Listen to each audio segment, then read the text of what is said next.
shake it, but it has its time.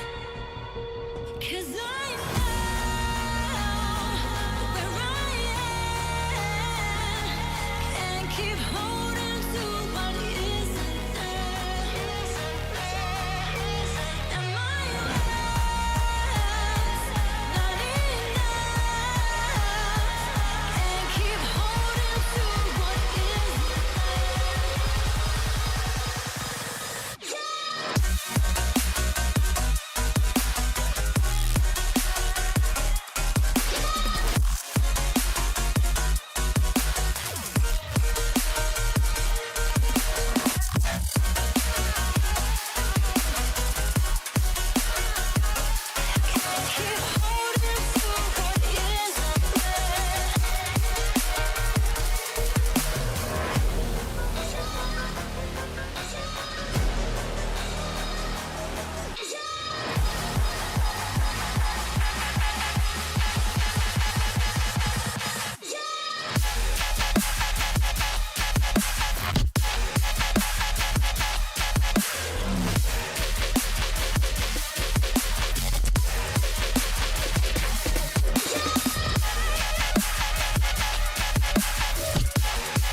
isn't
Alright, check. 1, 2.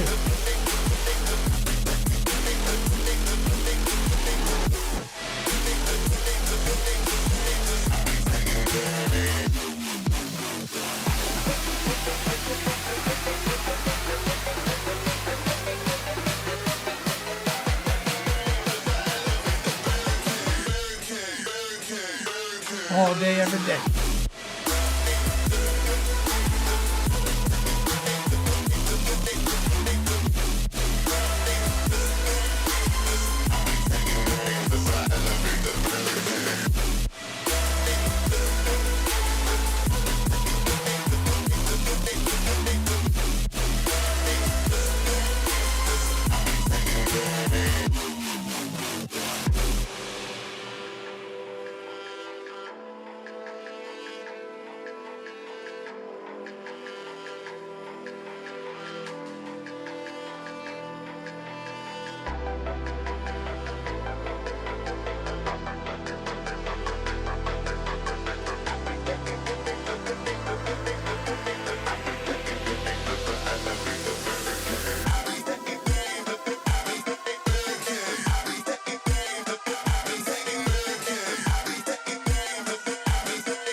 I check. 1, 2. Sit when I go number 1 and number 2.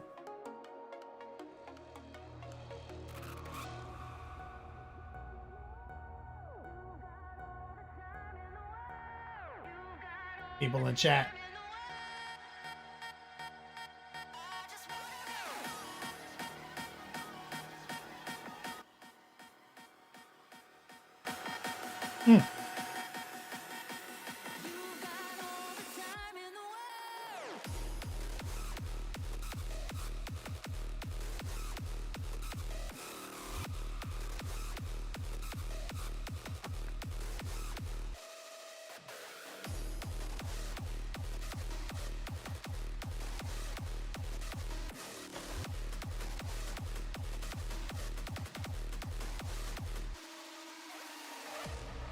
Go boy says I'm a people in chat.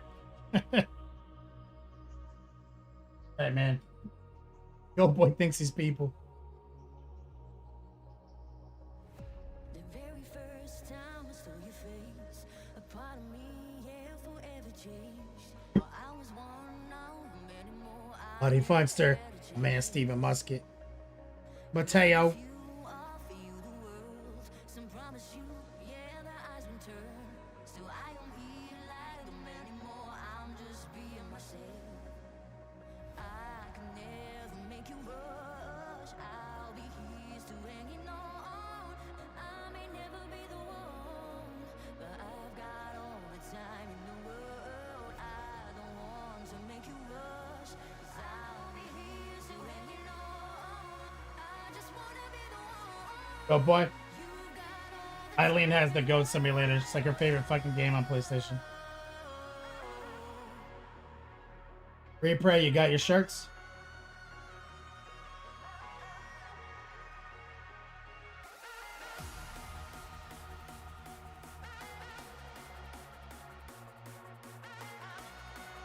Reaper. You got a sticker that said "Life is sweeter without drugs." What does she mean by that? That was like I told her to put that one in there. I was like, oh, it's too good. Put it in there.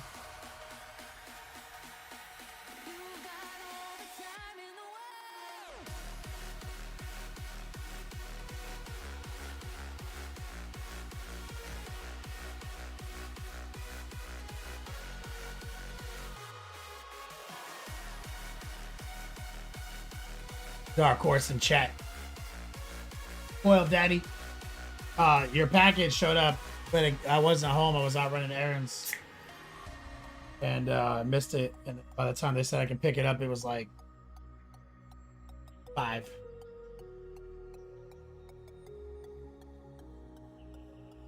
By tomorrow. The very first time I saw your face, a part of me, yeah, forever changed. But I was one of many more I never had a chance. Yeah, they got to sign for it. You had the few, offer you the world. Some promise you, yeah, the eyes will turn. So I don't need like them anymore. I'm just being myself. You got all the time in the world. You got all the time in the world. So Hermon, Hobo frozen dinner just found a bone. Your meatloaf? That's upsetting. Pre-pray, you get your hours box too. Yeah, that shit costs $1 billion to send to fucking Canada. I made you pay duty though. Did you have to pay stuff on it?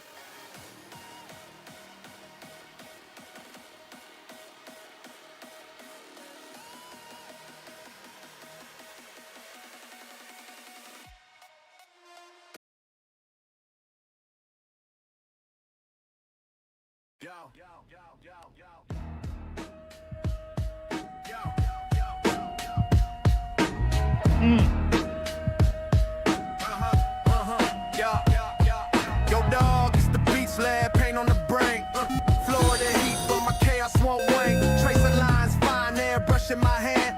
Not a scientist, but I got the plan. Wash it down like a hobo's dream. Heart pull heavy, but the colors gleam. Twitch stream live, we changing the thrill. Kenny Boucher vibes, bending time to my will.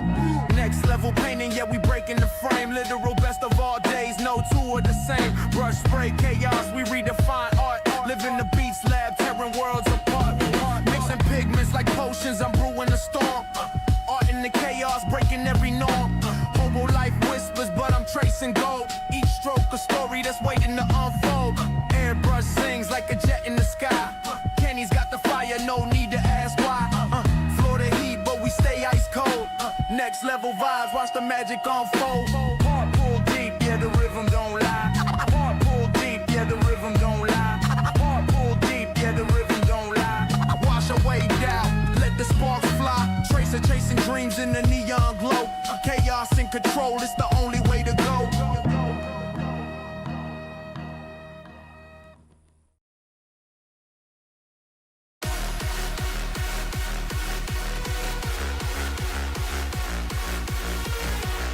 Need a musket. Looks like you fucked up your airbrushing on some of your homework because it didn't varnish them.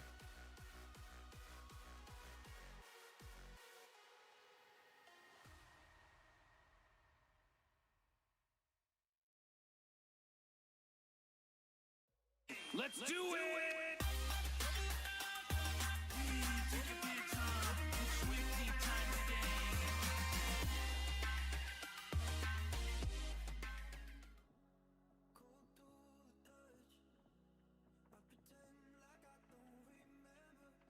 Yo, dog, Kenny Boucher here, Next Level Painting, hitting you up on the literal best of all days. Coming to you live from that Beats Lab, undisclosed location, Central Florida. We're doing it again.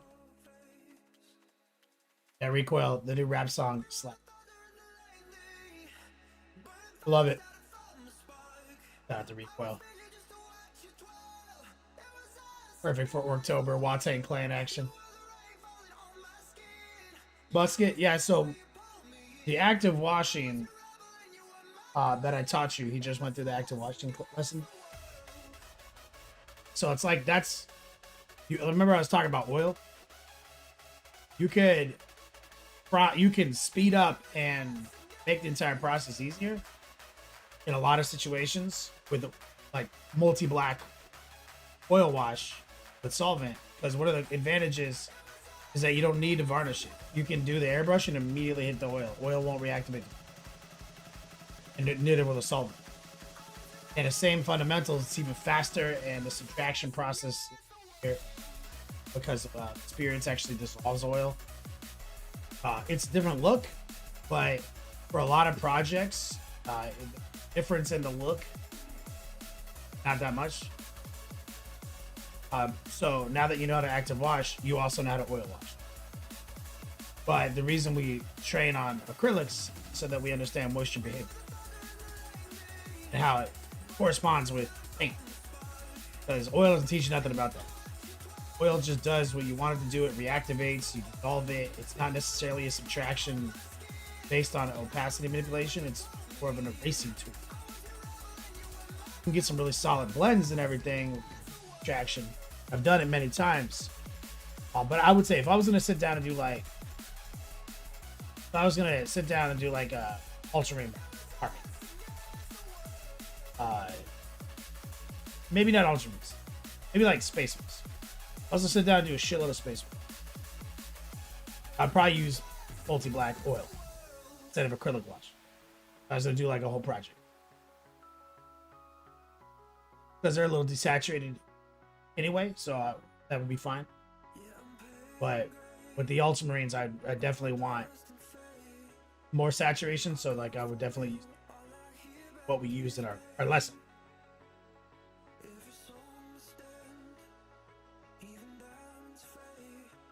You didn't varnish the yellow. Paint pulled off the edges. Oh, yeah. Cool. Because the water will reactivate and your brush pressure will help. And also a flow improver is also bad for paint. Like it'll also react. But yeah, that's a teaching moment. Learning, that's a lesson. I had a student not varnish a bloodthirster once. Wings. One of his best airbrush things. He was so happy. And all right, we're gonna wash those wings. All right, man, you varnished it though, right? And he was like, yeah, man. All right. Started varnishing it and lifted a whole section of the wing off. And he was like in tears. Like, I lied to you. I didn't varnish it. I thought you were full of shit. I'm just so happy to get this next section done. And like I just undid my best airbrushing.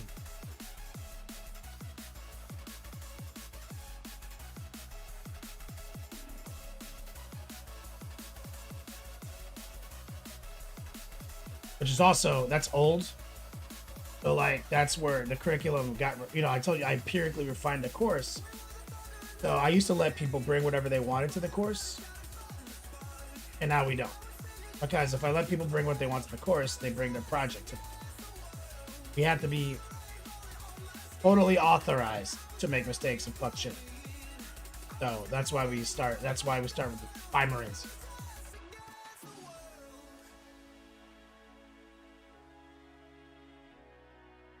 Goliath painting. Working on a Brutalis. Nice. That motherfucker. Right. Well, varnish after every painting session. Protect your neck. You can treat it as a save point too. Like when I'm getting hard on a big project, Steven, doing a full ass army. I do all our airbrushing in one go. I hit varnish, just go to bed. I'll cut in all the details, hit a varnish. I mean, I'll do like light varnishes throughout every major milestone. Kind of lock things in. So that you have like multiple stacks of protection.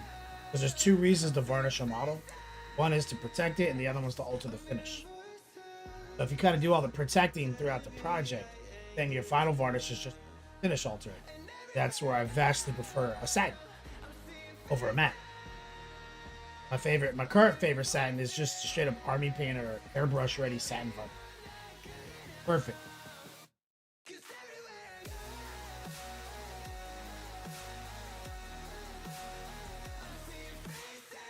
But yeah, there's a lot of Got a lot of old strategies here.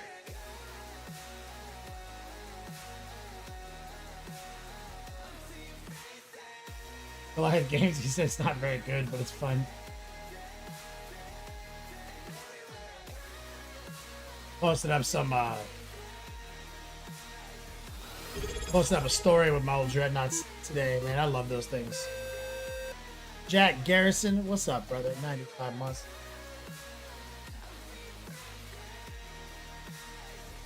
Yeah, the Army Painter varnish, airbrush varnish S tier. Recoil says, so good. It's like one of the only varnishes that is straight up airbrush ready, and it comes out in the satin level it comes out at is exactly what I want. Versus like when I use AK satin, I gotta thin it down like crazy, and then thin it down a little more because it's too shiny. It's satin on the gloss side, so I gotta thin it down crazy, thus compromising its protection, just to get it to not be super shiny. Whereas like this one's ready to go, it's perfect.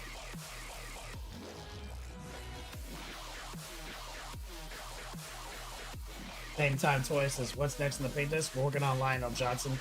Got the first 2 installments. Got the airbrushing tutorial already on Patreon.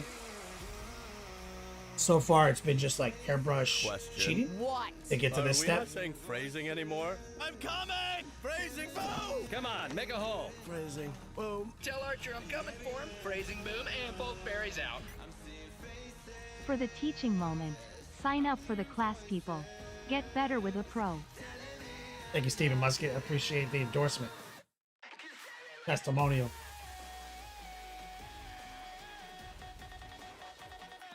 But yeah, Adam Vak over on YouTube. I'll get to you. Shout out to my man Stephen Musket. Let's get some love in chat. Oh, especially on the Twitch side of things. If you're on YouTube, it's probably Ghost Town. Says, do you have anything you dislike about Games Workshop? I mean, they got a lot of business practices that I don't think are the right choice. Support the kind of the base of their pyramid, which is the hobbyists, made them who they are today. Like, I feel like you do a lot to have goodwill, and I feel like a lot of decisions they make don't prioritize. I don't care how they sell boxes, Dark Horse. I don't care about the FOMO. I don't care about any of that. That's fine. But, like, simple things, right? You need these cards to play the game. They're sold out and we didn't make it. Right. It should be free then. If you're going to change and update the cards and not make enough, have supply line issues. Cards should physically only be collectible, and we know we can take a lesson from other companies that have done it and gain a lot of goodwill, like free rules and stuff like that. A lot of little things.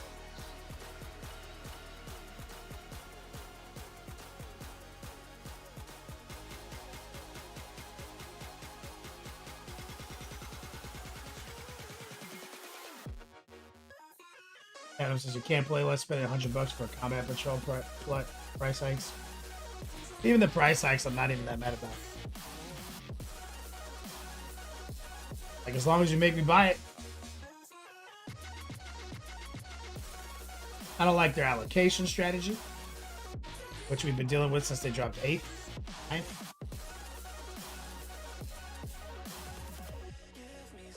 I like a lot of things. So my policy, Adam, I don't buy anything unless I can buy it from my local game store, and I definitely don't buy anything unless it's in my active price. I refuse to collect Warhammer 40k models. I buy the ones I need for my active price. You'll never catch me being like, oh shit, new box. I should buy that. I'm painting Blood Angels right now. That box isn't Blood Angels. I'm not buying that box. If they do drop a Blood Angels box, and sold out everywhere because of allocations and it's direct order only. Beat that box. I'll wait until it's not direct order only and I can get my stuff.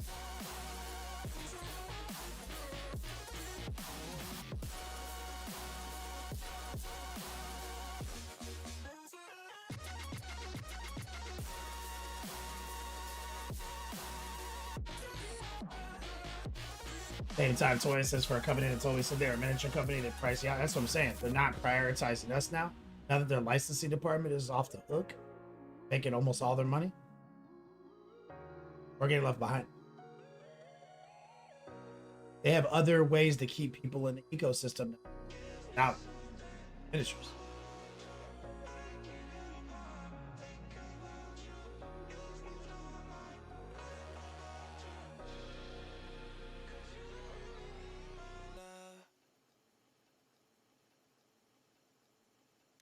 Or pigment. I mean, that's part of my 2 army rules mainly so I don't like over collect. Like I said, I don't collect Warhammer miniatures.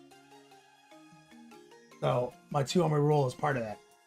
Start working on 3rd army, now it looks like I'm collecting Warhammer miniatures. Nope. They don't mean anything to me. I can sell them right now. They're only worth something because I painted them. I get all my joy from the creating the army list, the curation of the army list, painting of the army, the playing of the army. That's where the joy.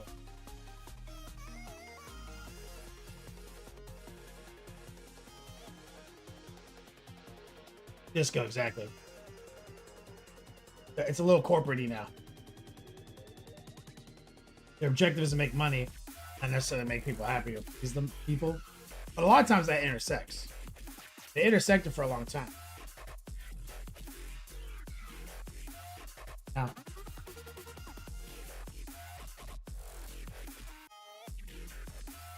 yep, a bit faceless now. But lucky they still make the best product. How long that lasts. But they've already taken steps for it to matter. See? That's the issue. It's like they're not going to learn a lesson because their licensing is completely outpacing board games. So they're a lore house now. They spent 30 years developing lore, and now they're licensing that lore. So making what we do a aggressively smaller part of their business, they wouldn't do that if it wasn't worth money to do that. So like we're not gonna learn. They're not gonna learn anything from us, from hobbyists leaving the hobby.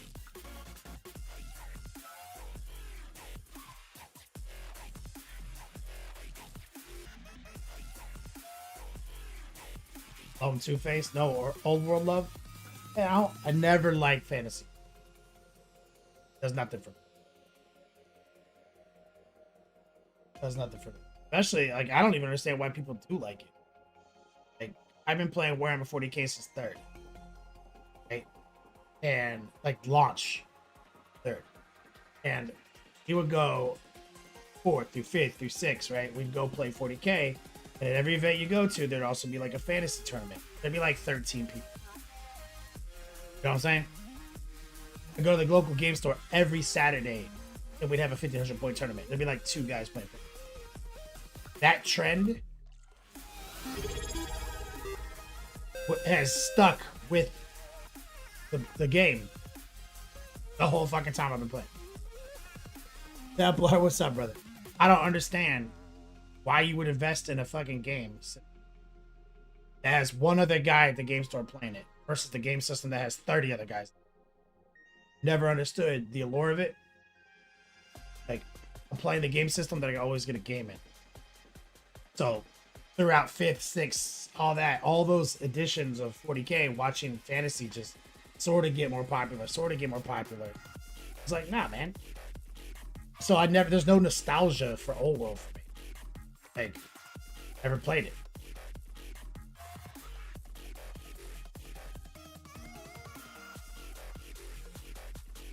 Templar in the house. Yes, I want one of each army, each faction. Oh, like an Imperial, Xenos, and Chaos? That's case too. Yeah, replay, but that's the thing is I think they secretly want to stop making mini. But we all stop buying, they'll just be like, we'll license more. But like, you solved the problem for us. Supply chain problems, boxes, staffing problems. I kind of feel like we would just secretly be doing it.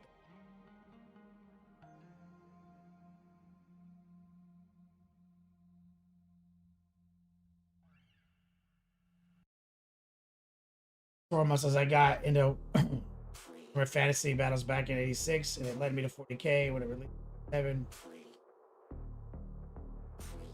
Rank an extension of the rank and file game.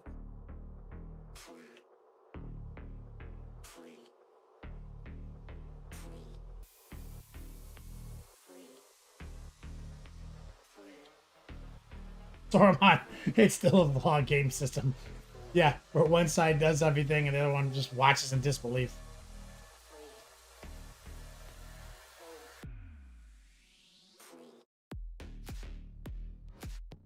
Great price is, let's see it happen. All the drip is gone from 40K anyway. I don't know, man. Oh, is it? Like, how GW's not learning anything. Think about it. LVO in January had 1,000 players round 1 for a 40K tournament.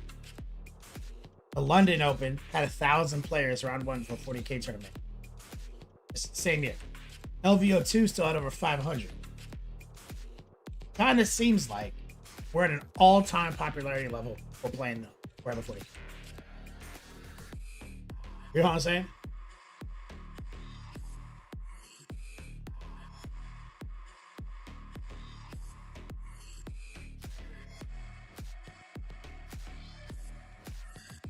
Shadow Gex says, what if GW goes only TTS and you gotta buy 3D computer box, right? Banhammer, you've been vibing it. JPC says that beard in hard mode. A beard in Florida is hard mode.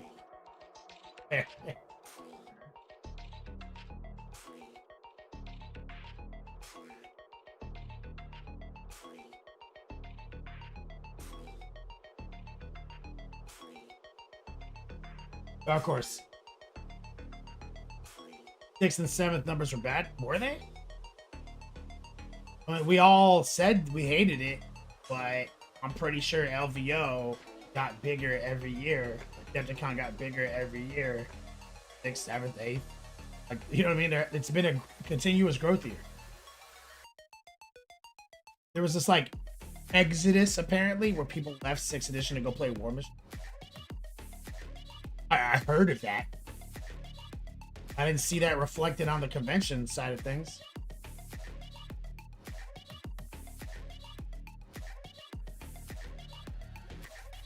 You know what I mean? Conventions didn't vanish. We kept going to them and people kept coming. And numbers got bigger and bigger. Nova blew up in 6th and 7th edition. You know what I mean? Like, that's when the ITC dropped. The fixed 6th edition. And that kind of created all this new draw. The whole, like, Psychic Powers fix and everything. They've never learned a lesson, bro. How's War Machine going? Not good.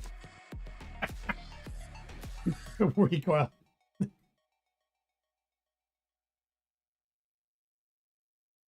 Recoil's mom. Just got it going on. What's up? Make some love and chat for Recoil's mom.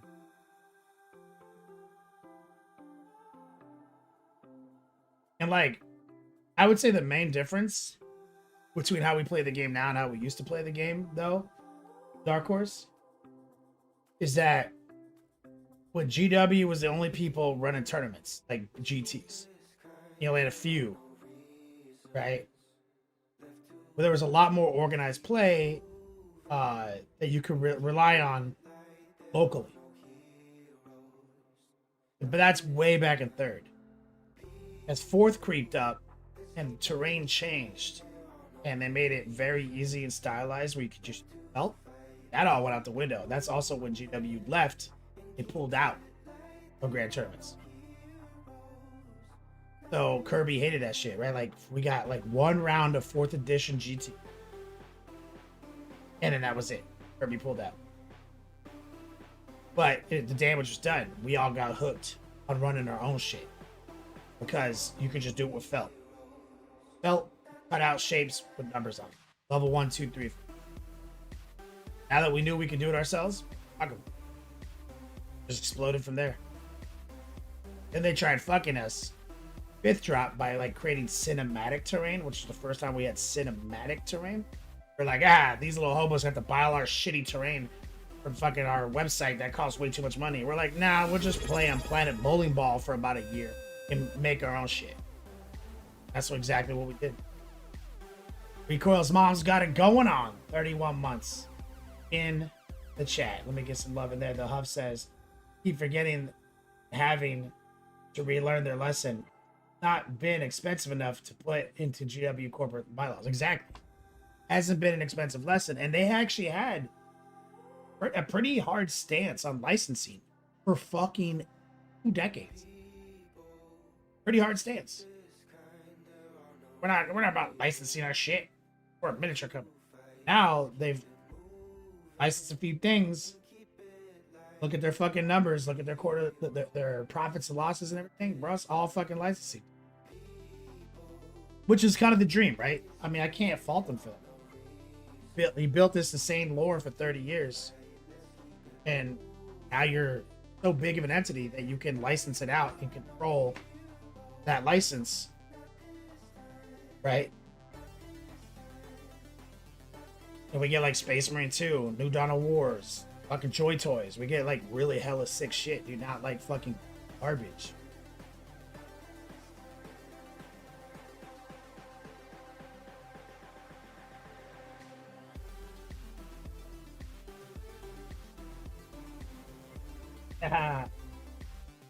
What is here?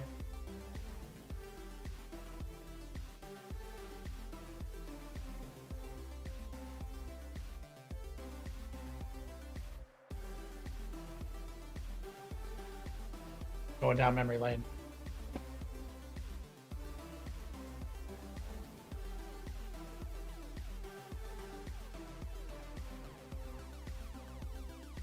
Hey, sweetie. Hi.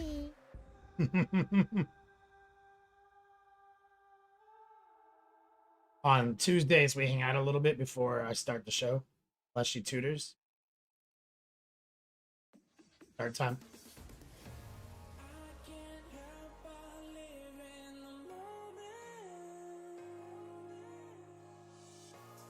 So anyway, that's memory lane. I've seen it all. I ain't playing no fucking old world. Not Arthur, who thinks peak wargaming is a pewter peasant with a shitty crossbow. Even he is done with old world and he's painting a new Eldar. Even Arthur's like, you know what? I played like 3 old world tournaments. He's like, it's still garbage. He's like, I forgot. He's like, I forgot how imbalanced this. He's like, it was all my member berries, dude. Oh, we got Chonkless in the chat.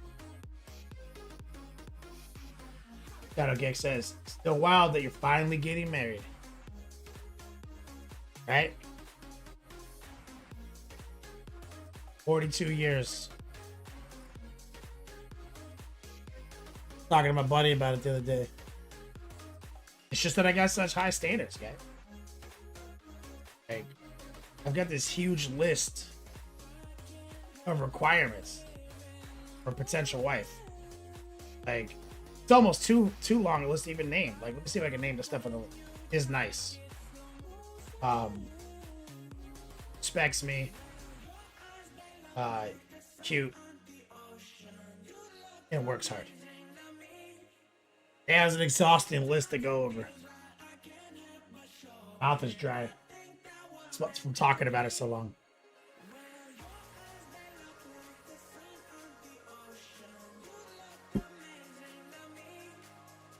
Man, I suck at this. What do you suck at?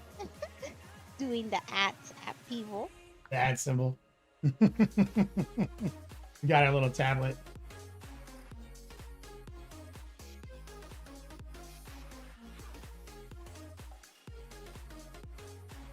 Shadow Gex says, hold the fucking phone. We're the same age. Oh, let me guess. I look like an old man who's basically dead. And you still feel young, right?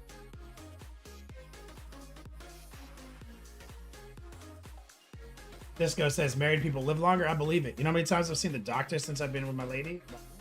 More than I have in like a decade. I understand why men live longer when they have a lady.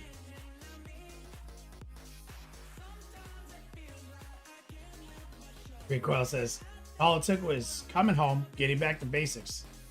That's like how I felt about coming back and finding the right girl. Always there and you didn't know. It's right. We went to the same game store. Never even knew who she was. The same high school. Did you giving away those dice like you got those dice? Give away any dice I want. You don't even have those dice. I literally have those dice. I took a picture of them. I thought you had the other dice. Oh, I have a couple of these dice left. Enough for 4 people. News to me. Don't worry, there's still 4 for you. Let me find those dice. I gotta. Yeah, that's right. I'm about to take them. Let me find those dice. The dice goblin. Yeah, he's been holding out on me. I steal every dice I find in this room. She organized the beat slab the other day. Oh, I did so good. It was so satisfying. I threw away all the empty paints and I put new paints. And then we ordered more paints. Yeah. Then she got into it. She loves organizing.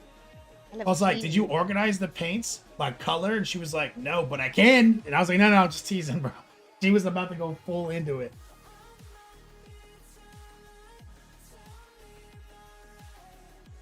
Shadow Geek says, now I'm just getting my white hairs. But Native Americans age differently. Yeah, everyone ages better than white people. Yeah. Yep. I have learned that. We're like 2-3 years away from looking super age inappropriate. I mean, they already called me your daughter. Remember? Yeah, somebody already thought she was my.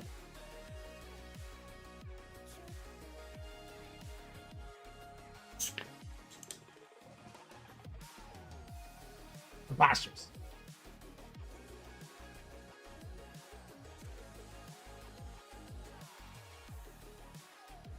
That's right, War Pigment. Exactly. Like a dragon, a horde, but of dice.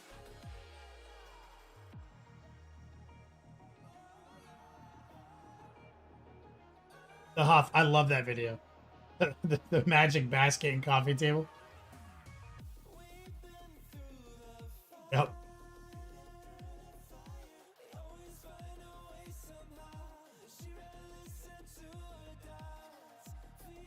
Even Musket, he's 37 with 2 gray hairs.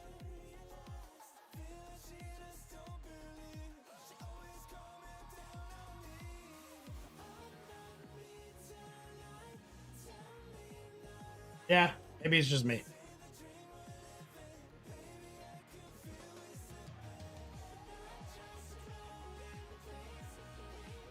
I mean, like, Rob Bear looks like he's like a kid, so maybe I miss thinking. Maybe I just look old. I can't help it.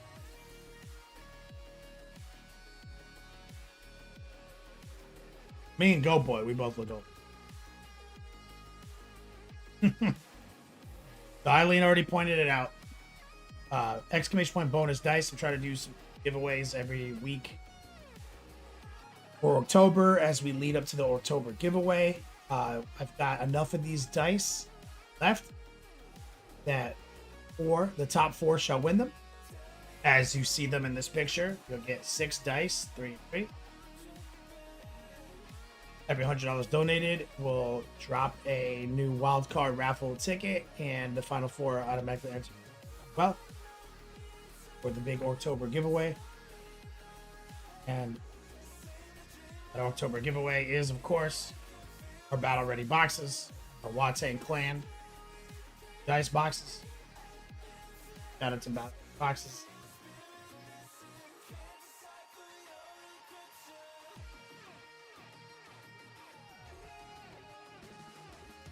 Two-Face, does Rob even shade? I knew he does now. Like once a month. But like I was friends with him for like a decade before he bought a razor.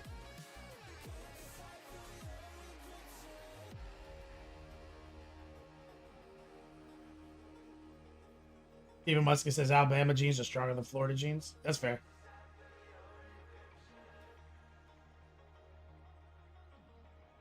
Tablar says you look like a Florida 38.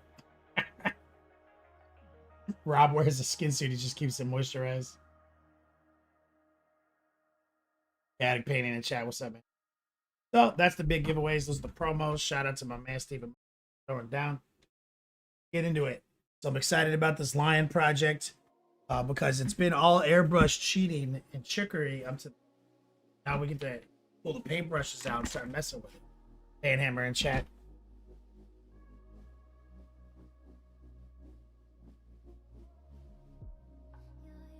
Big news on the Hello Kitty Island front is last night Eileen became a wheat guardian. Posted a story about it. She was extremely excited about it.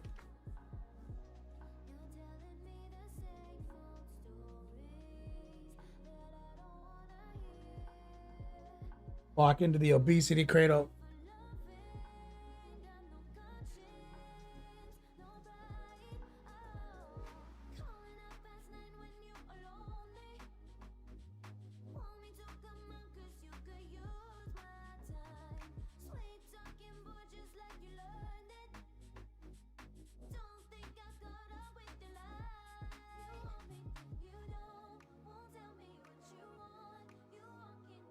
Let me open this other panel.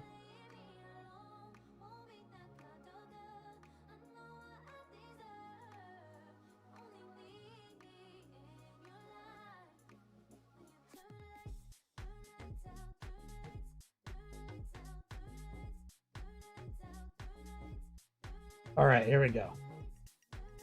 So far, this is just clever sub-assembly and airbrushing. All we did with the paintbrush was cut the armor back black and the inside robes back to burgundy. That's it. Super easy.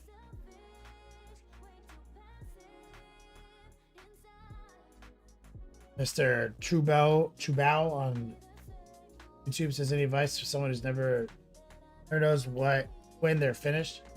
Look at the model. Think it looks unfinished. Like we could have done more. Man.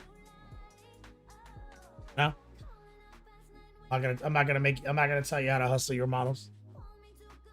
Feel like you gotta keep painting? Keep painting, bro. I know that feeling well.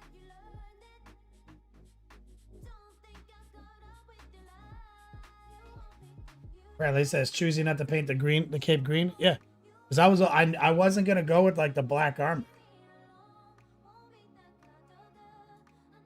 This is how I'm used to Dark Angels looking like this.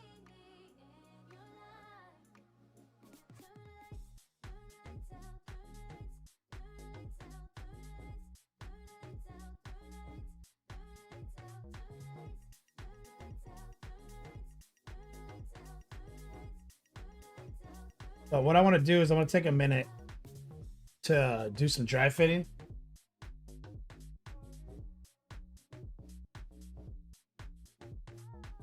Kind of get the lay of the land here. Some of this.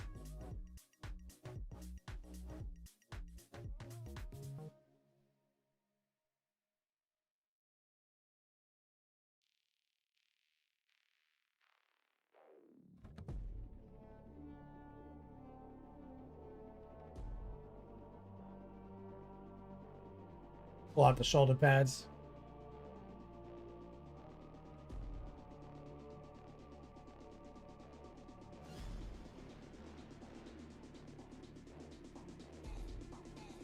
Al says, thanks, at least it was honest.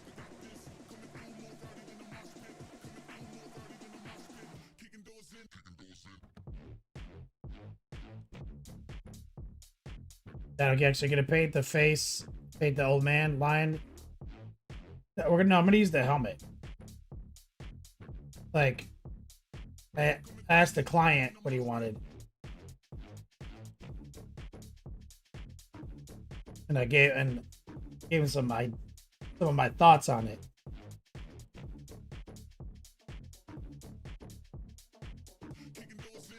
We went with his regalia, right? His huge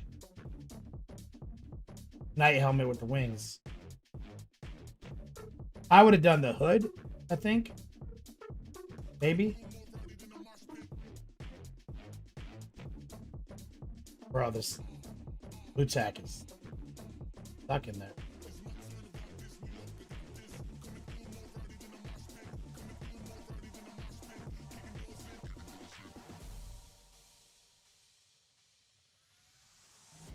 But nothing's more Dark Angel than that Dark Angel helmet.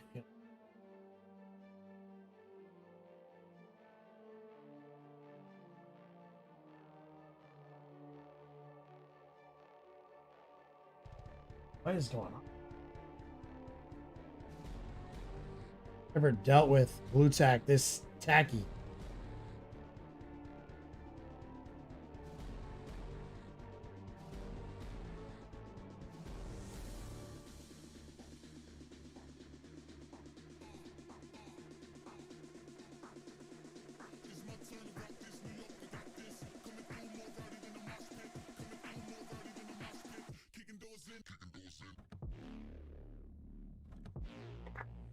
Oh boy, I remember being confused as hell when I got back into the hobby.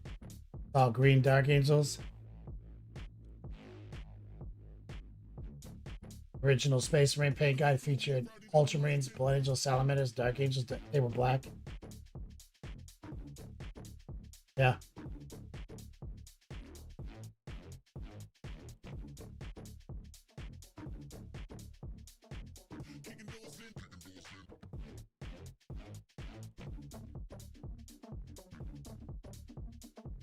Yeah, I like the hood a lot.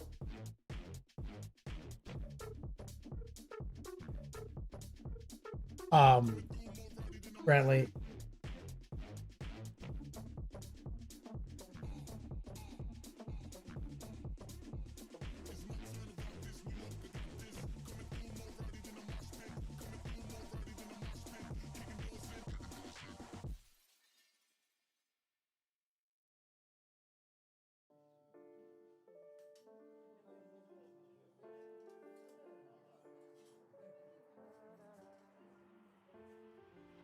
I feel it coming again. That's what she told me, what she told me, what she said. Yeah, maybe it's all in my head.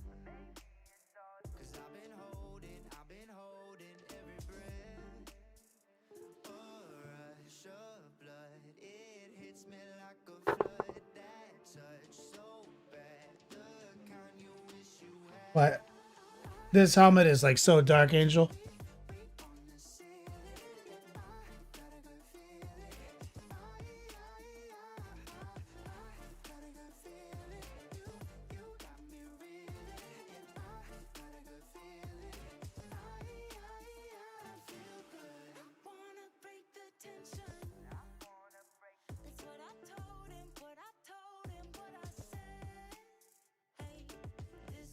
Or pigment. Is that the new perfect rack?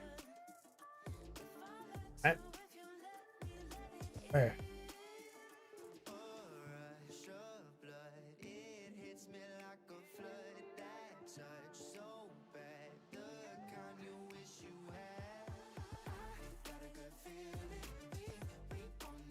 All right. So I just wanted to get a kind of an idea of what poking through. What's visible through some of the cape.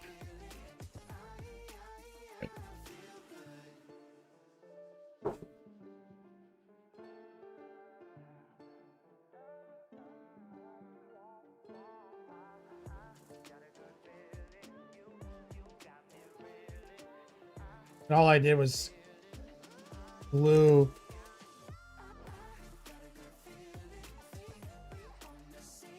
this paper clip to the inside of the cape, like a little pocket in there.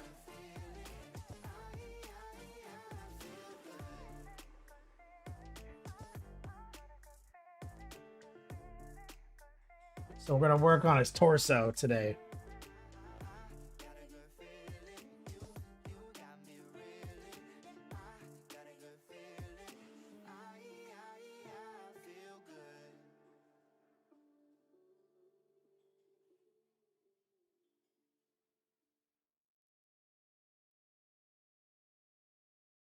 My things.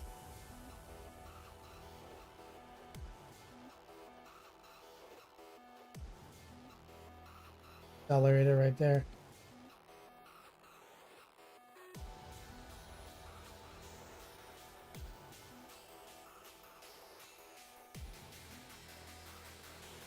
Move some of this out of the way.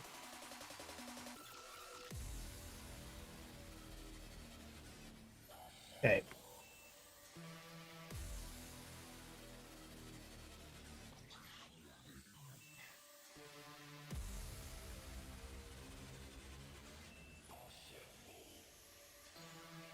Let's get some stuff blocked in.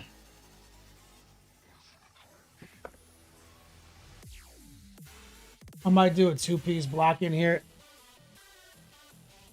We're gonna do true metallic cast.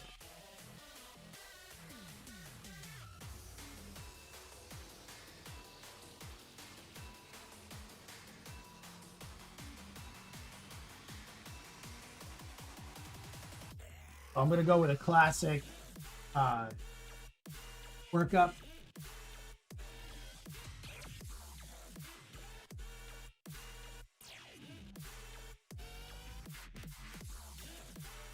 Every paint I have on here, baby, is the only one of its kind.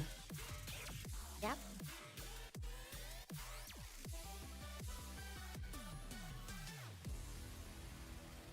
That's helpful. Thank you.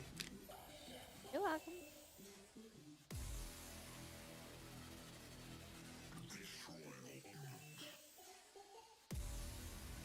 Even Musket, how do I deal with the gaps when I already painted 2 separate pieces? Well, I dry fitted this ahead of time. The gaps between the cape is covered by the shoulders, so I don't have to deal with the gaps. If there would be vicious gaps, I probably wouldn't have sub-assembled it.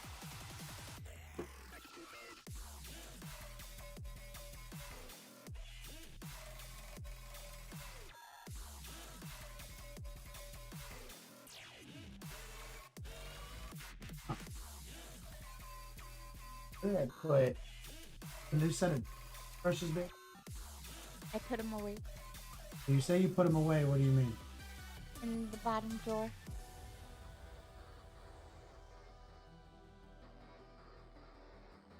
You see him?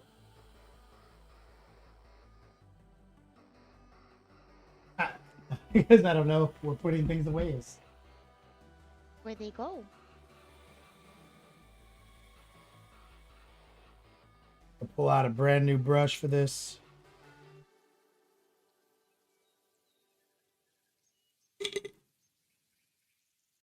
Start with this small one. Came from a broken home. I've seen so many people go. Learn to make it on my own. So we have pure mahogany. And what I want to do, start painting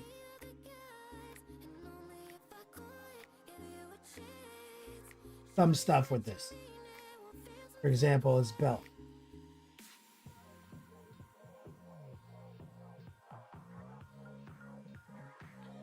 Probably could use a bigger brush for that.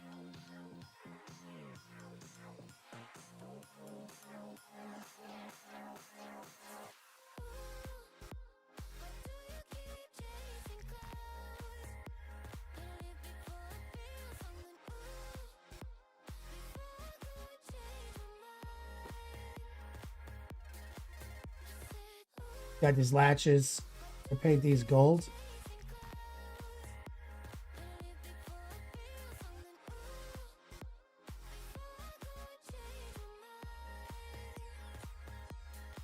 we're gonna paint the mahogany first.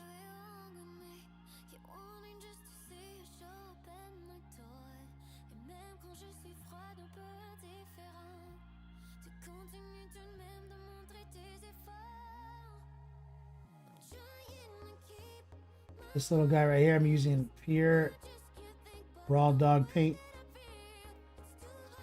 right off the palette.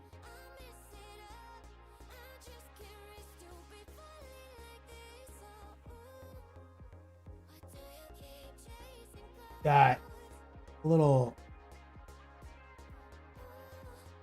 tie between these two.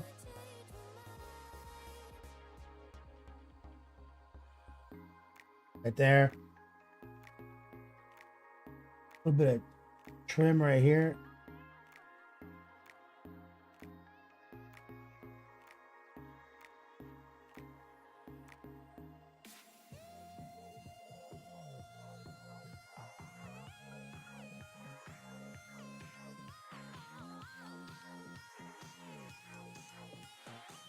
That's going to go under the shoulder there.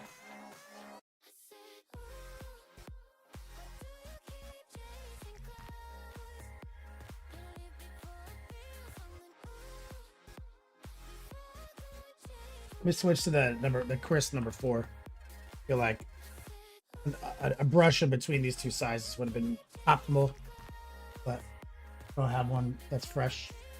I use the Chris number 4 Pro Synth.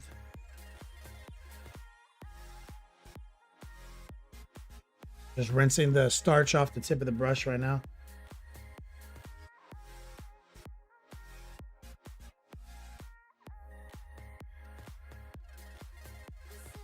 Okay, we're at the number 4. I'm just loading the tip.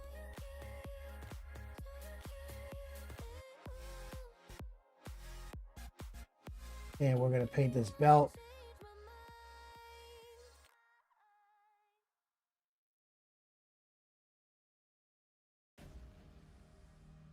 Nipples and heart pulls right now. Rotate.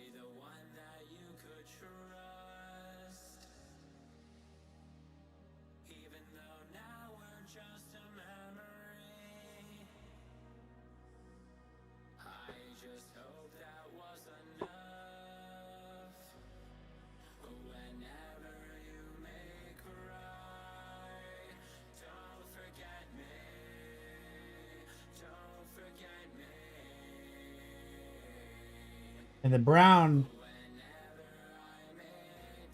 very safe color for this project. I use a lot. I'm gonna use it a lot. We're gonna paint casing right here. It.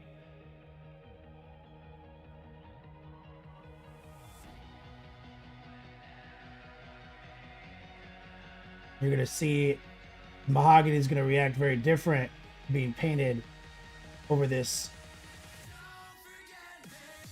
tan, this light tan color.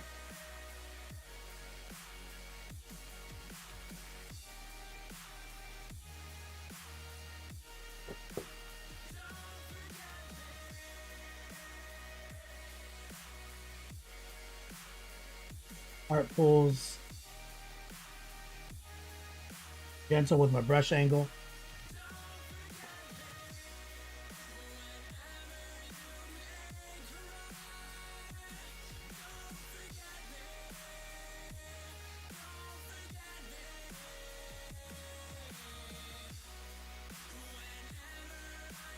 Maybe I'm gonna paint the gun.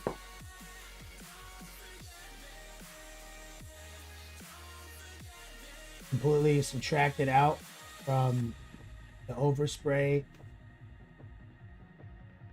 Okay, we're not painting by numbers until we have to, so it's kind of like a subtraction problem. Find the big stuff, subtract it out. Find the smaller stuff, subtract that out from the previous step. But I'm not gonna sit here and not paint the gun. Try to perfectly only execute the holster. It's harder to get the brown involved in both That means later when I paint the gun, I don't have to do as much. We're kind of treating it as a dark brown primer.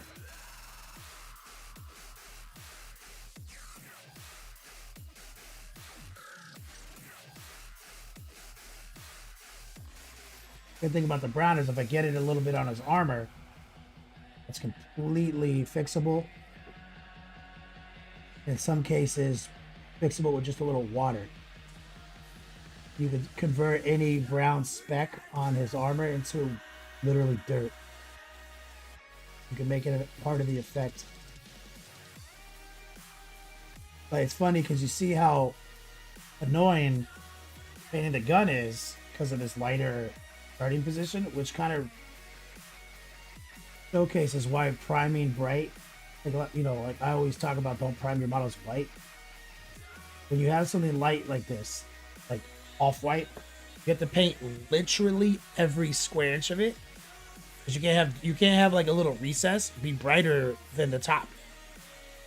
Whereas when you have darker colors or black, you can miss stuff and it's fine.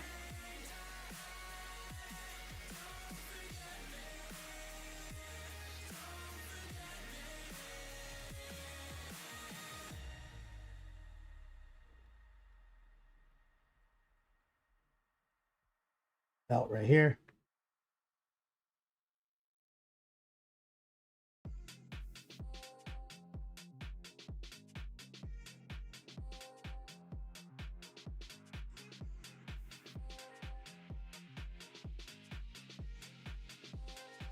Got like a lion face in the shield. We're gonna stipple out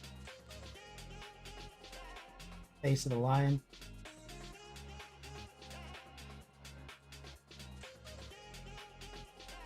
We're gonna paint gold over this later.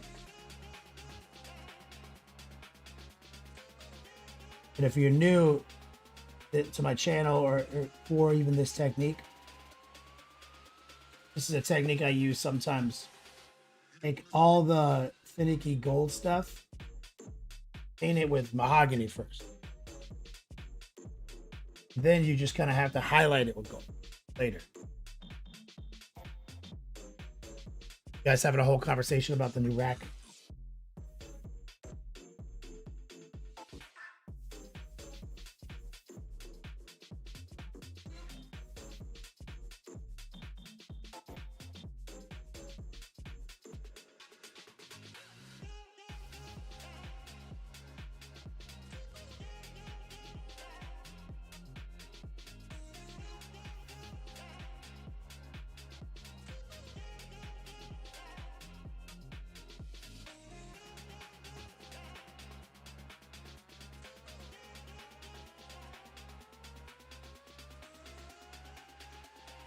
Sword hilt right here.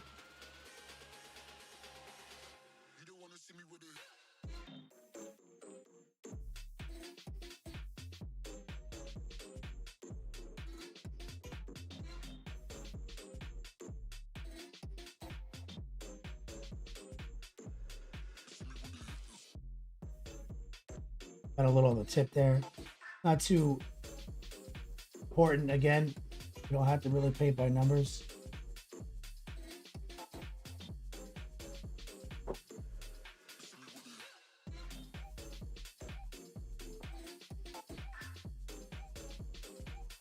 Got an eagle on his glove.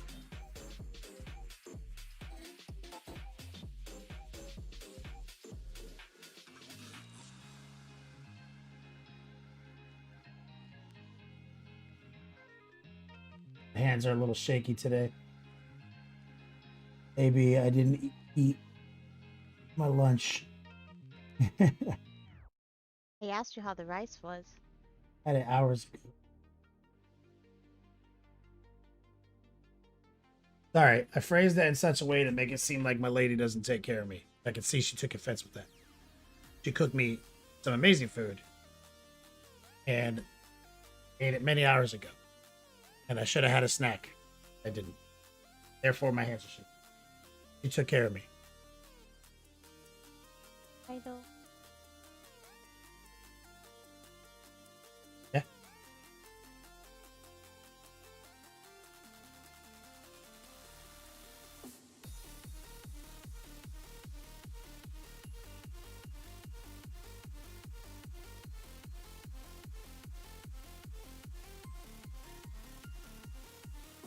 Doing the sword dick.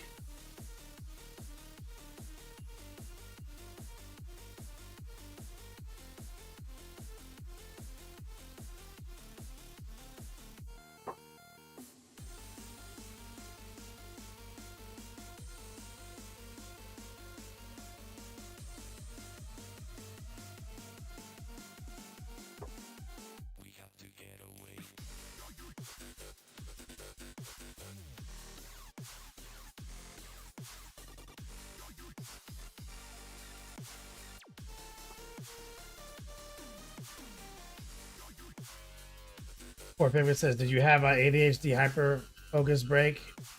Forgot to eat? Yeah, it's usually what happens.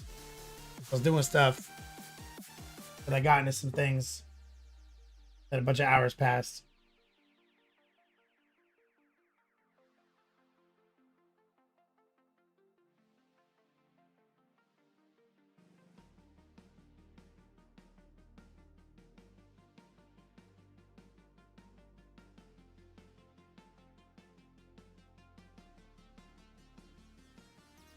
This actually used to happen all the time, maybe. Where I'd be like, hold on, guys, I gotta go grab a snack. Because my hands be shaking. It's a very common occurrence. Remember being a snack?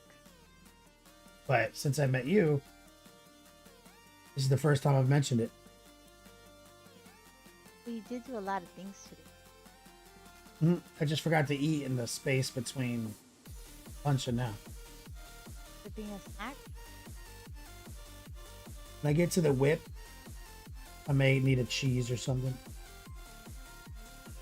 What I'm doing now doesn't need, I don't need my hand to be much steadier than it is right now.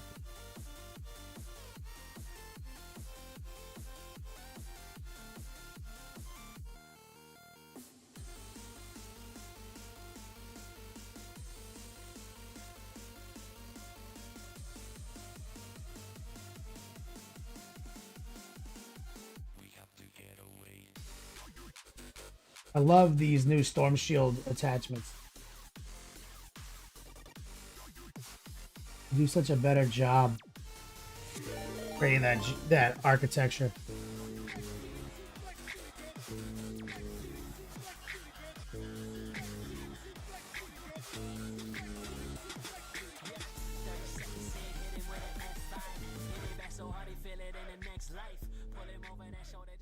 Monument Hobbies coming in with a big fat raid.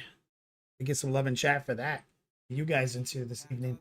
Apparently, had to take some anxiety medication to stop shakes while trying to buy airbrush. Feel me. Guys, Gravity's a Theory with the 12-month resub. What's the Monument crew up to right now?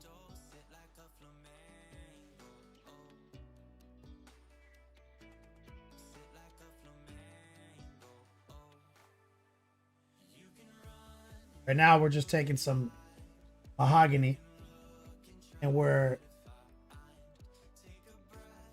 pulling out details from our airbrushing steps.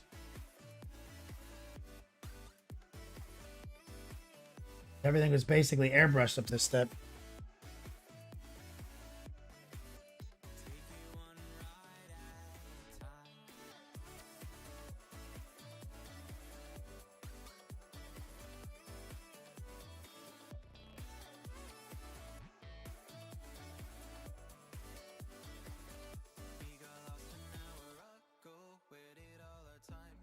Apparently you built it up too much. Wasn't bad. I realize I'm gonna break it by looking at it.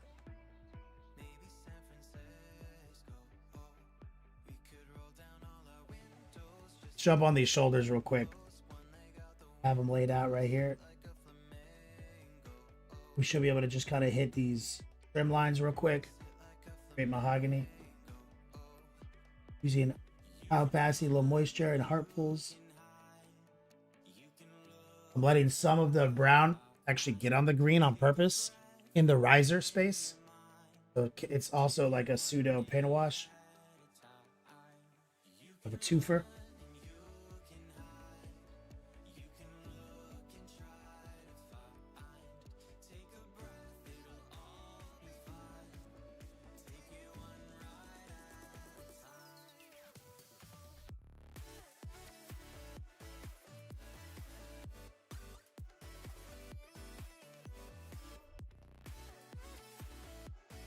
I have the brown out. I want to grab all the sub-assembly pieces.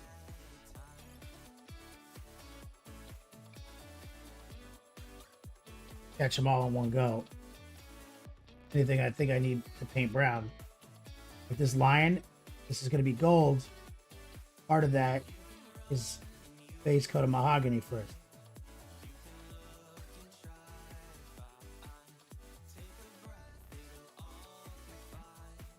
Keeping my rotation correct so I can just pull with the details of the lion face. I tend to usually move the model to where I'm pulling back to something safe. So I'm pulling off the shoulder pad versus into the green. Made a mistake. Nothing bad would happen.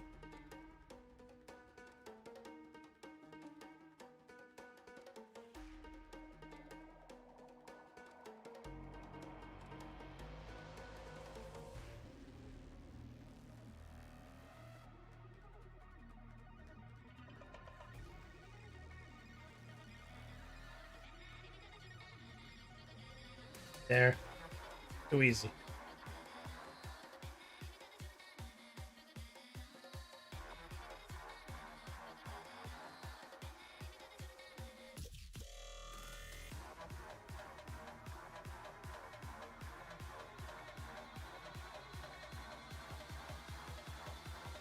There's a little blue tack on the exterior there.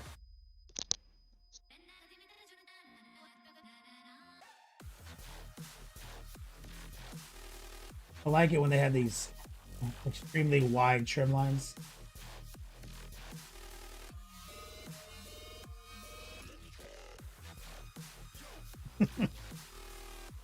Just walks around being cute all the time.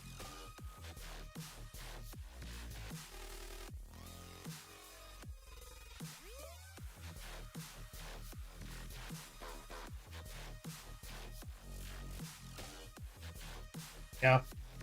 We're just raw dogging. Not thinning this brown out at all.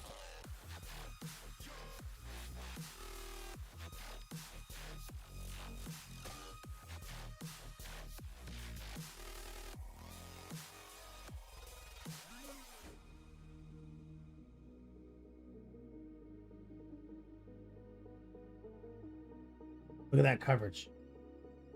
Need to get a little bit inside the recess right here.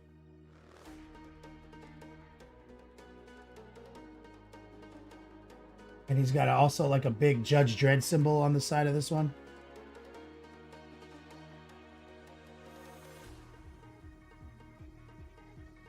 Well, angel person.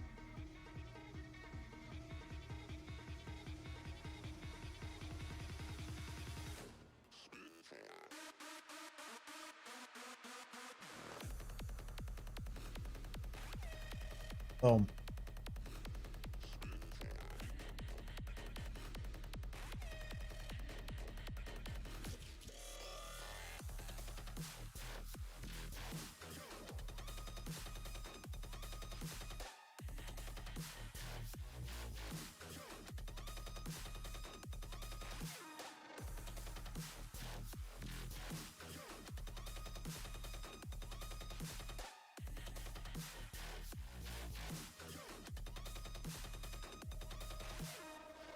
Get a little closer to the green.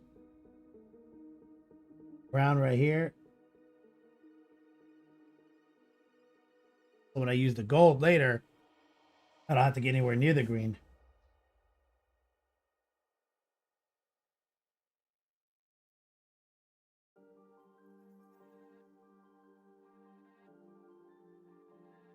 Bottom.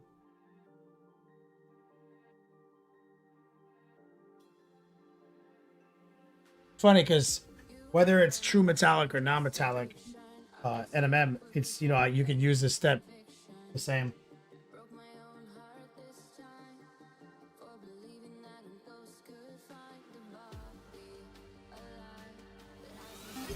We gotta probably do a little bit more to this before we jump into it. So this might be like isolated. Not sure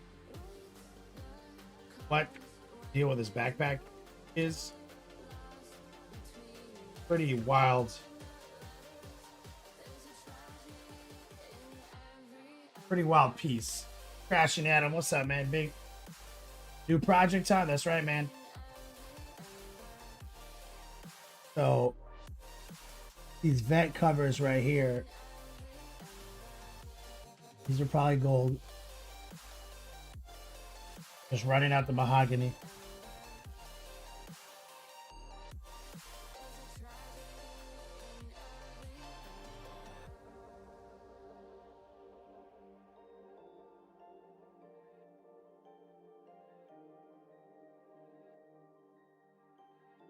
Try to be efficient with the model right now.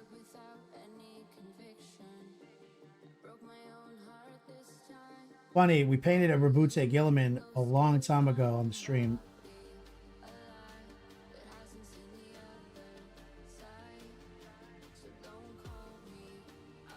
Lagoon, what's up, man?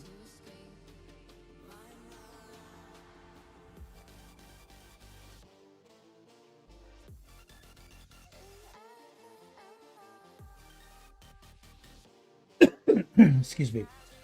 And it's funny because we gave away that Robbie G here on the show a long time ago. And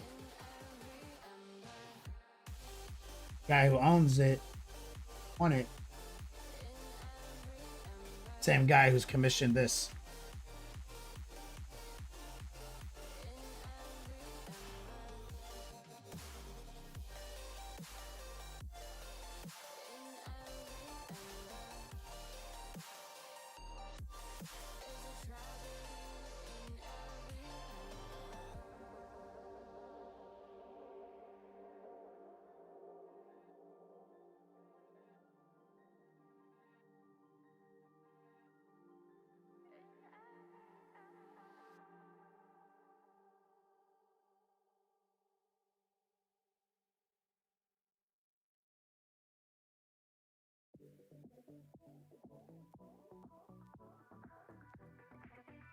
Right.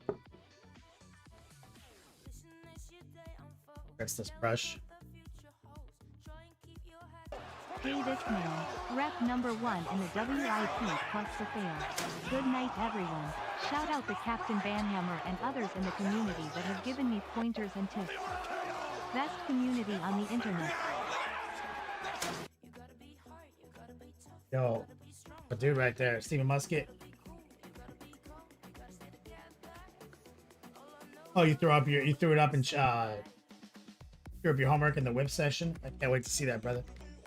He's also really happy with the community. He was telling me this the other day. Banhammer gave him a lot of advice on Death Guard. Stephen Musket, thank you for your support and the kind words.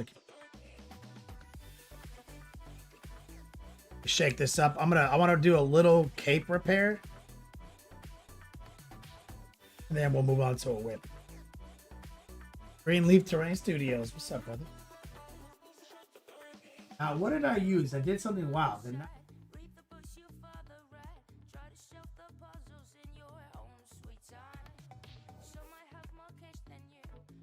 Did I use advanced flesh tone? Is that what I did? Crashing out. What's the price range of a model this size? My entry point is $500. It goes up from there.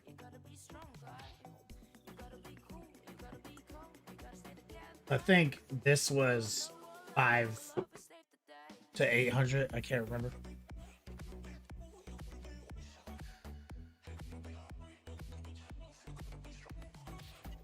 Oh boy, what Primarch would I like to see come back next? I don't care. Good night, Stephen Musket. Gotta pass out. Let me go look at your model real quick.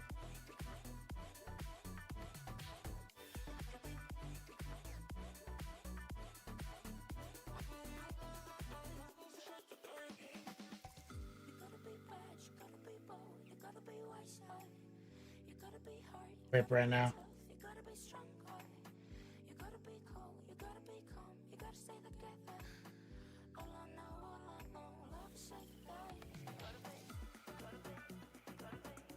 There it is.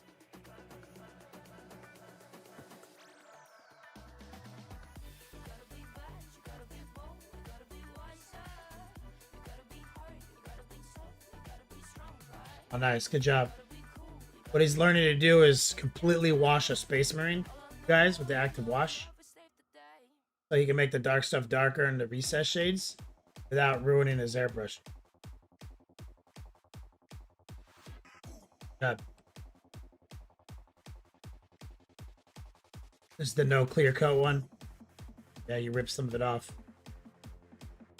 Yeah, as soon as you started messing with it.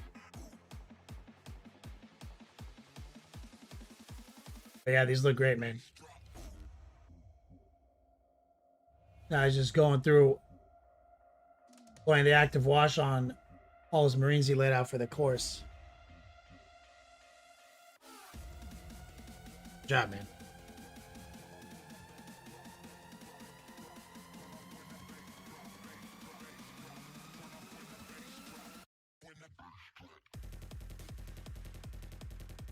Oh, I've got a brand new number 2. This is what I was looking for.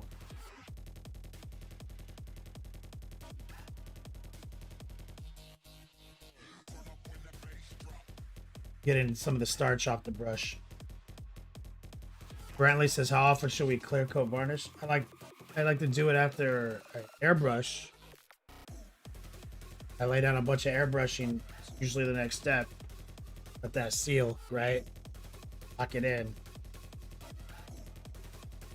Very least. Then at the end.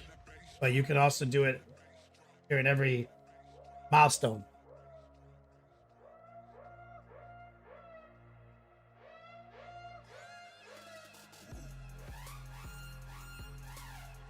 Alright, so I'm pretty sure we used Lance Flesh and this heavy warm white.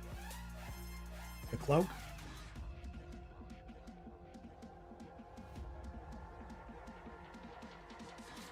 What I want to do, pair right here, because this is green.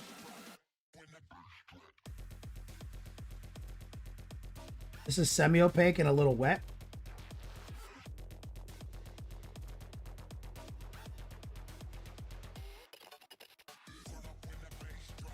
There's a bunch of green overspray on it.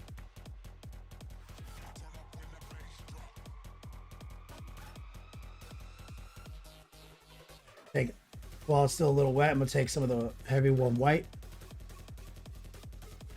Heart pull that right in while it's still a little moist.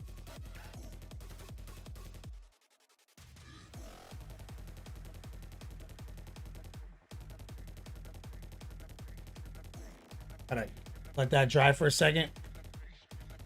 Gotta just repair the overspray.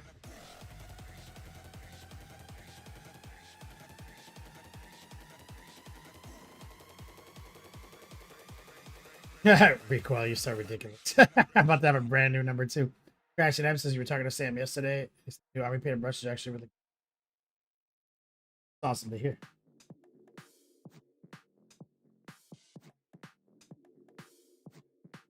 Brushes have not always been terrible. There's been a few I've used over the years from army painter that I really liked.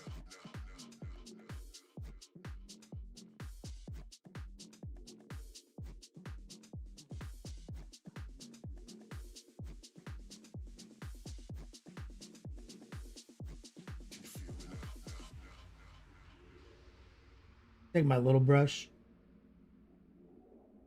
What is that? Oh, it's a bolt. His armor.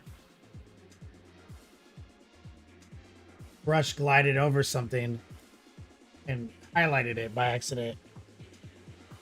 Oh, that's great. We got some bolts to cover. Okay, there's some overspray right here.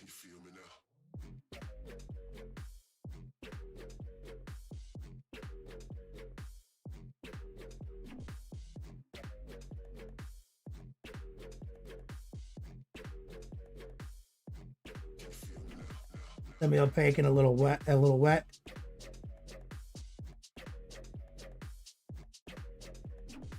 a little bit more of the flesh color. Lower the opacity. some water. Take some of the moisture off of my paper towel here.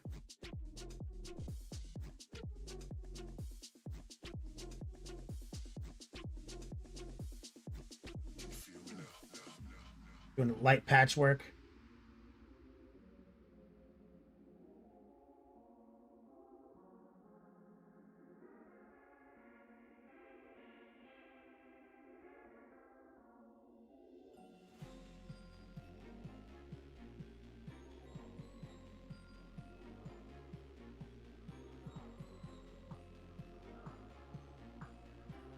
Keeping it a little wet.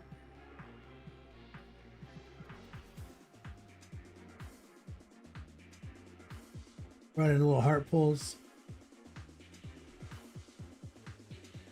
And it's the same color combination we airbrushed.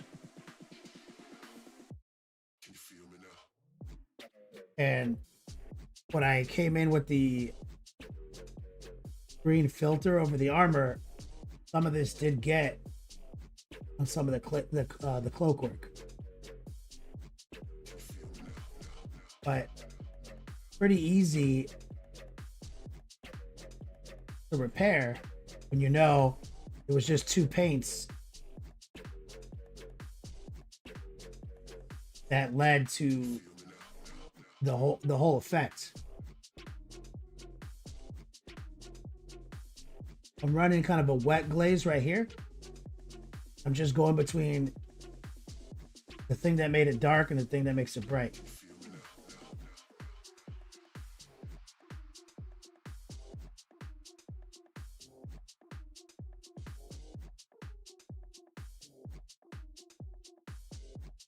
A little bit of moisture.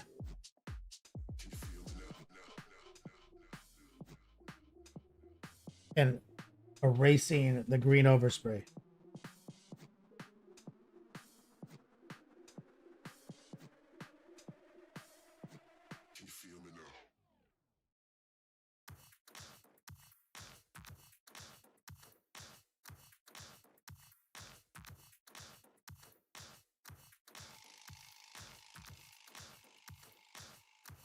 We're gonna run a little tracer right here.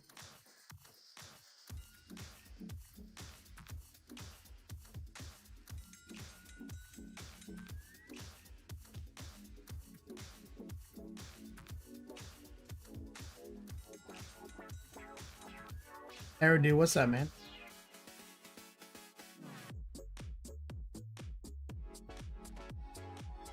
I'm gonna run the smaller brush.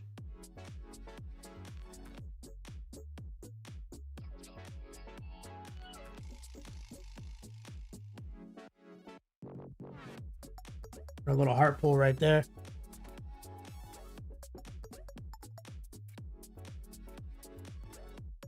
Right here as well.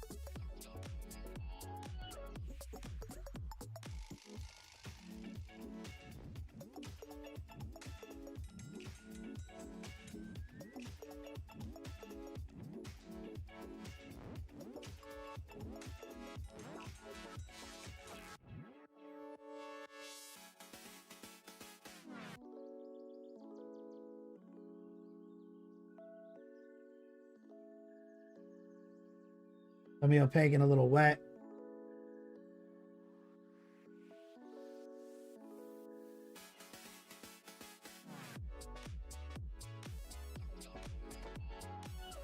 Gotta clear that out.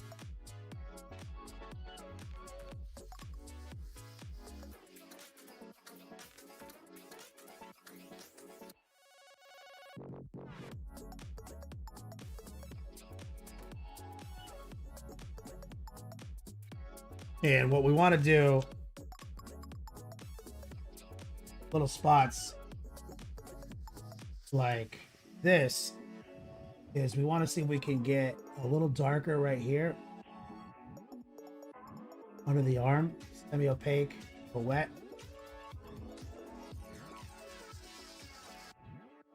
While it's still a little wet, bring the highlight in.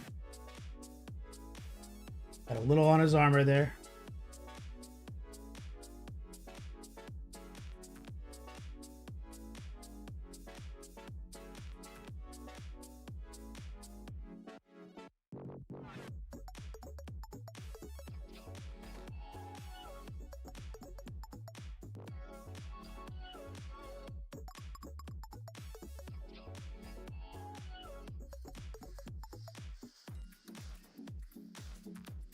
is okay because even the armor is easy to repair. Because the armor was black. What's pre-highlighting? And then we filtered it with the transparent green. So any touch-ups you need to do in the armor are that. But we want a little shade coming out of there because it's just such an obvious piece. But I'm gonna take a break and we'll get myself a cheese, guys, because I feel that my hand is wobbly when I'm trying to do some of these glazes. So we'll set up to do a whip set.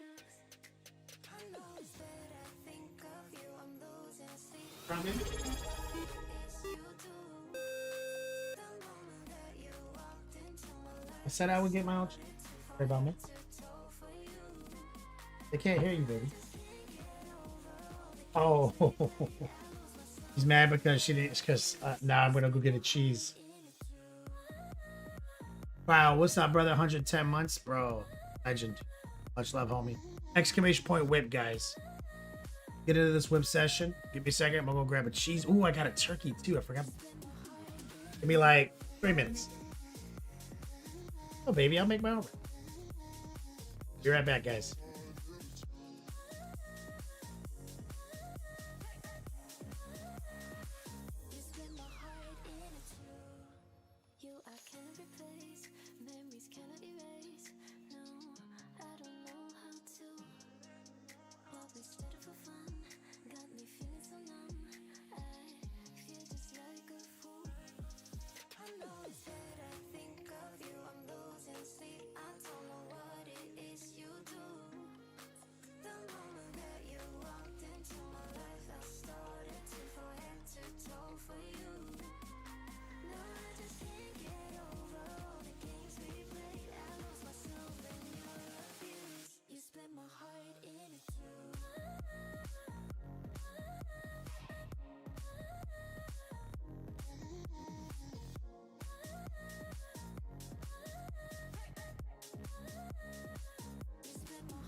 All day, every day.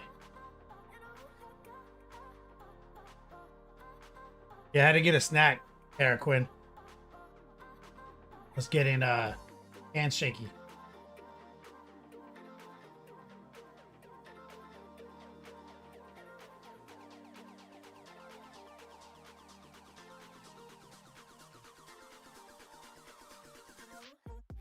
Van Hammer? No, Go Boy.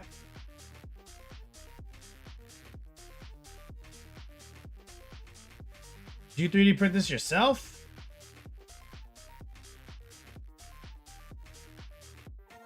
What the fuck?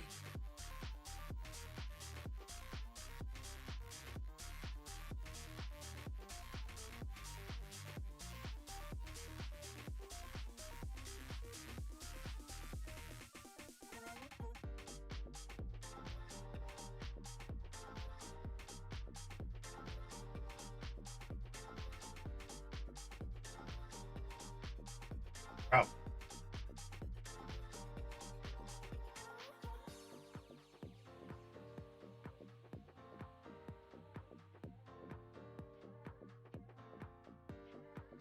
Hey.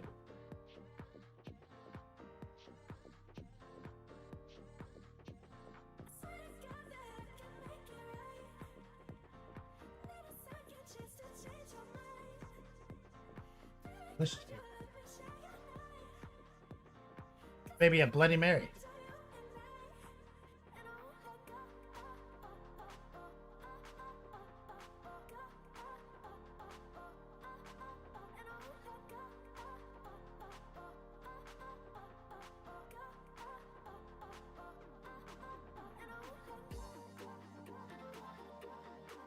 Go Boy walk away right when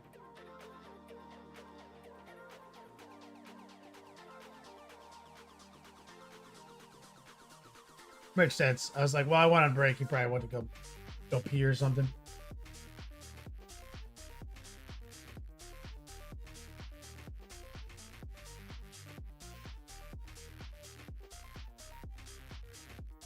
Poor Pigment. Ah. What's this guy again? What's this guy's deal again? Morty? He controls the police, right?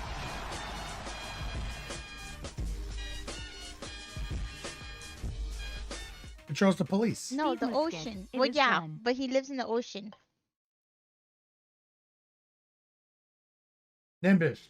Yeah, he's so Mr. Nimbus. I love Rick and Morty. Easy peasy. Your boy Easy Peasy just came in here. Where is? Hi, Easy Peasy. But wait, Yes. is that Mr. Nimbus for real? It looks like he's taking inspiration from Mr. Nimbus for this paint job. Oh, I see. Or Pigment.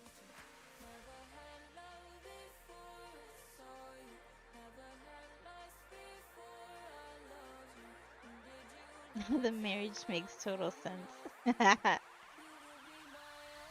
Got Rick and Morty emotes. Give me some pickles, guys. Did you tell everybody what we're gonna be for Halloween? No.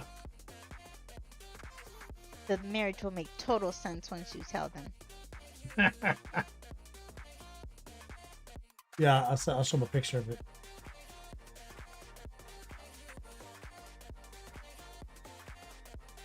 Easy peasy. Thank you for your support, brother.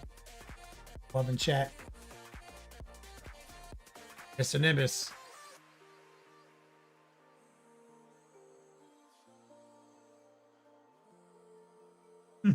We don't fuck with the ocean.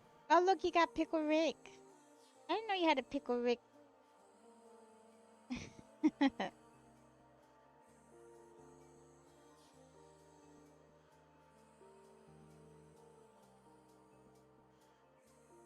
This cute little dragon thing. Like a moth. Not like a moth.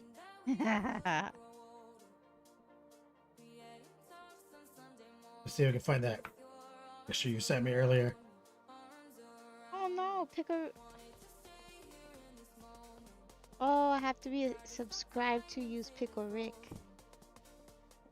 Uh-oh, Eileen's not subscribed to the channel anymore.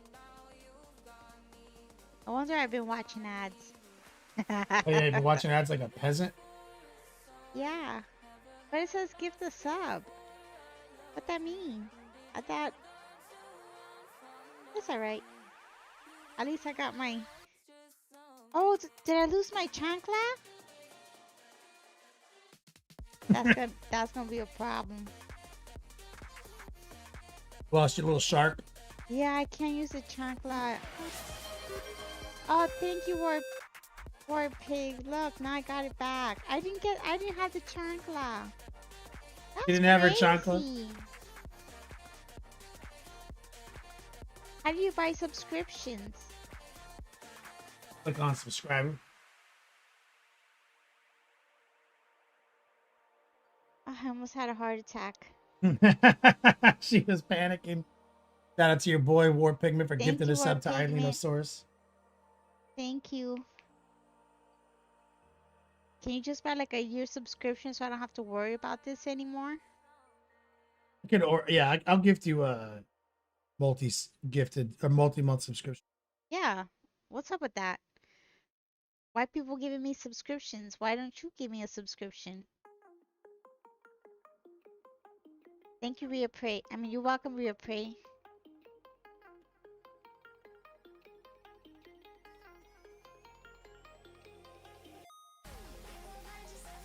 Look, moth custom. So I was right. It's a moth.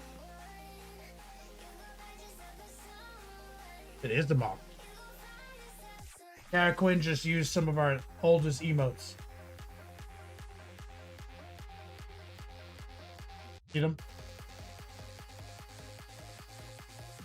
Yeah, Miracle Whip. And that's a Szechuan pack, sauce pack.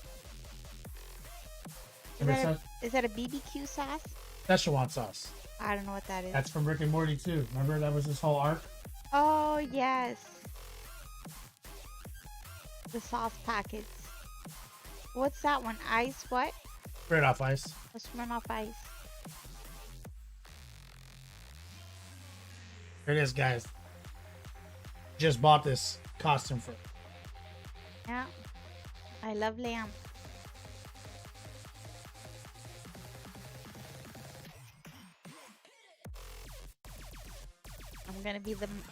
I'm the lamp, he's the moth. No.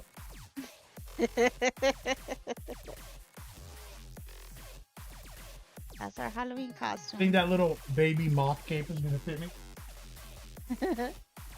He's gonna wear a yellow shirt though. He's a lamp. A light bulb.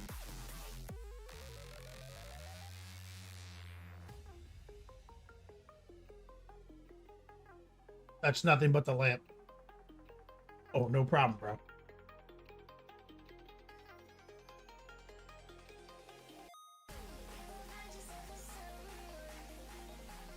Right? That's what I said. He should be the moth. Because I have a yellow shirt and I would look good as a lamp. You would look good as a cute moth. You know, it doesn't always have to be like that. The roles can be reversed. Yeah, you would look like a cute moth. I'm gonna make you a custom moth. The ears, we need to fix the ears. Alright, when it shows up, I will gently put the cape on and you will instantly see why I can't. It's one size fits all. It'll fit you. Really? Yeah. Because that works normally. When we buy something that's one size fits all for me. I asked Ketchum shirt was one size fit them all. We made it fit. That hat. Actually, that was the XL. Yeah, for children, that was like a child size. Yeah, it's just a cape. It'll fit you. See, everybody agrees. You love moths. You should be the moth. Fine, I'll put the cape on. You tell me. Okay. And we'll let everybody see how you look. Remember how you had to buy me, like, beach towels? Gonna be like that. You wanted to be, you were fine with the regular towels. You just wanted to be extra. Fine. I'll be the moth. Yeah. It'd be cute.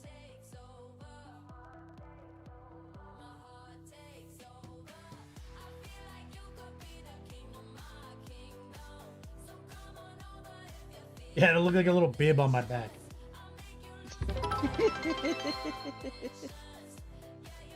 Guys are so silly. Dragoon. Obviously fits on this sweet ass. Nimbus. We painted him off once, baby. Oh, let me see if I can find. We just saw a little moth. It was so cute. Yeah, War Pigment's moth. Yeah. We did a year opener one time. This is sick, Dragoon. Your DeLorean. Oh wow, that's nice. Fork looted DeLorean. Look at the cactus. Back to the Future 3.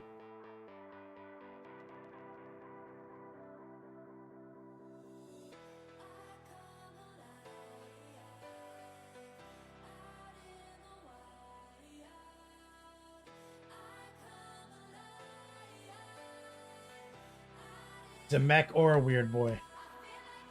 Definitely. Look at him. Doc Brown. He's got his orc hair, like, styled like Doc Brown.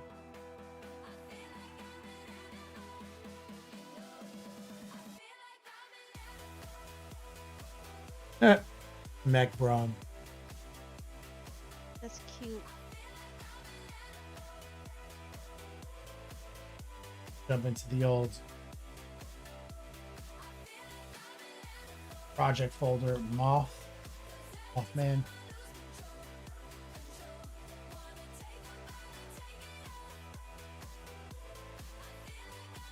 Yeah, we did a year opener once. Painted him off. You guys remember this? Good night, Slum Two Face. Hi, homie.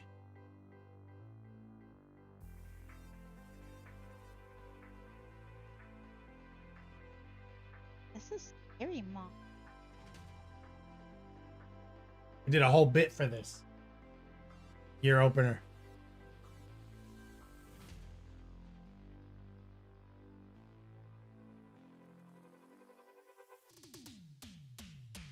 It had like all the sound bites, everything. Well, that's scary. He's a cryptid. He's supposed to be scared. Lives in West Virginia. Or pigment. What are these?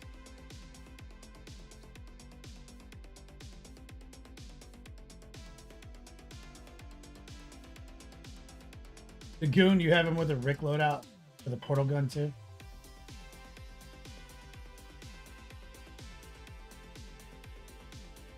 Sarah Quinn, you own a lot of the orcs that I've painted here. Past giveaways. And which ones?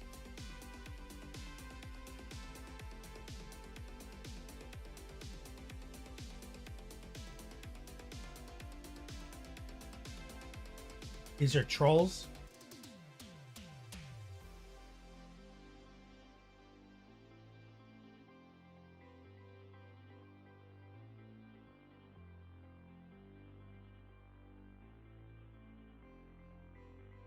Oh.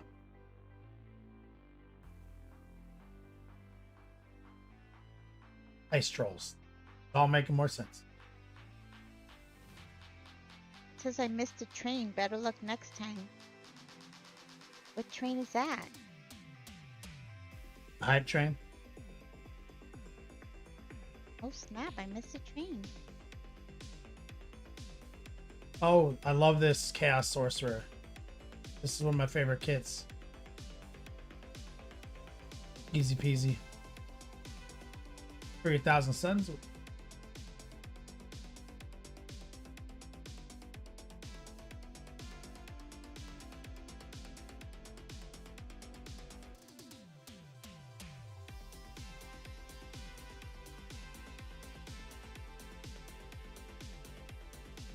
Oh, and some blood angels.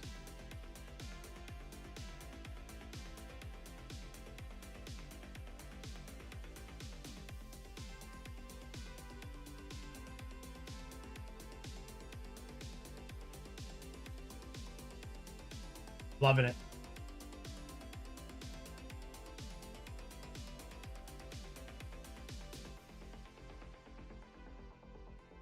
Oh, the black shoulders looks menacing.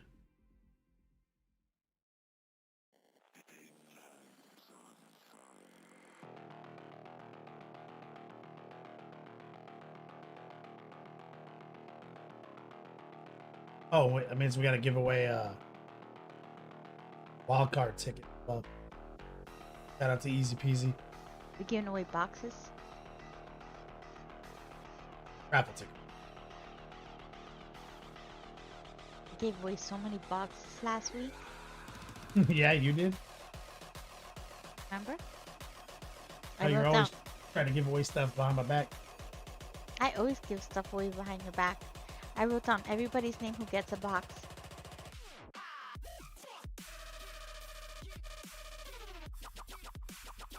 Exclamation point wild card. Exclamation point box. Yeah. I'm just kidding, don't write that.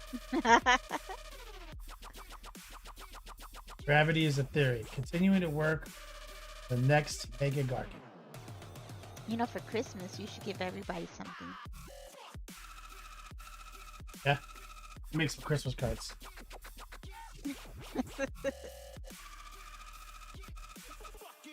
Christmas cards with a Christmas present. Like some pink boxes. Eileen's special box.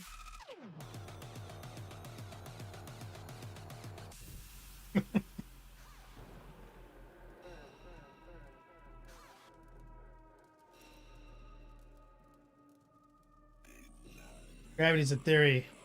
Thing is crazy. Is this just the head, bro?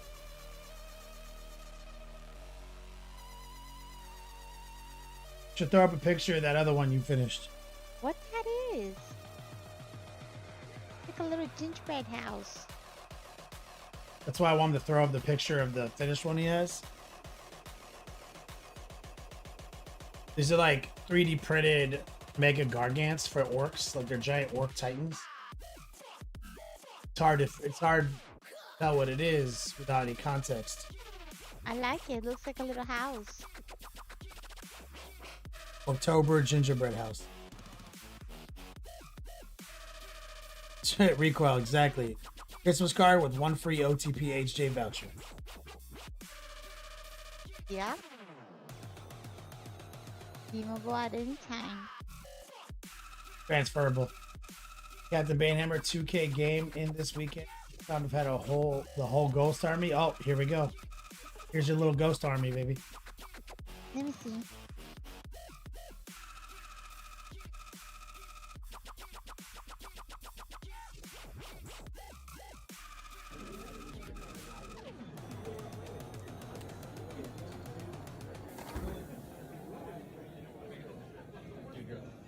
Oh, look at that. With a little... the carriage and stuff. Oh. That's so cute.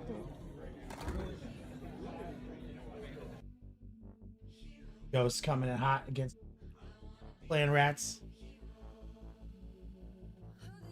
Oh, how cute.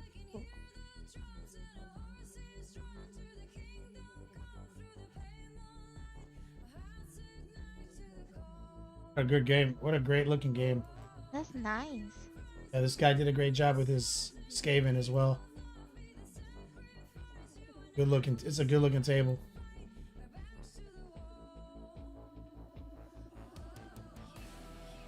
I think I'm painting one of these bells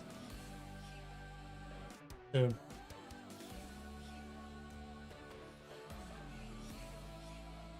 Here we go.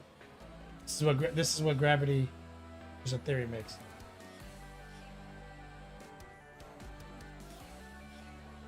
Oh, that's big. Yep. Show you how big it is too. So, see this little guy down here? Look at the person standing behind. It's as big as that person. Yeah. You see this little one? Yeah. That's about as big as the guy I'm painting right now. That's Then crazy. the next one is they're all armored. The next one is like a dreadnought, a bigger one. That one back there that looks like a Christmas tree almost, the red one. That's the big one they make. He's huge. He's pretty gigantic in Warhammer 40k. The one behind him, then eventually these two, the size of children.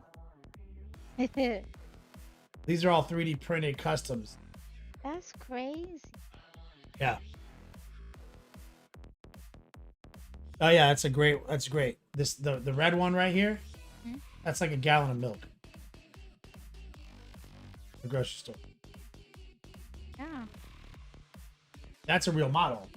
The other ones are customs, out of control. So he's working on a brand new one. This is like head and torso. The gingerbread house.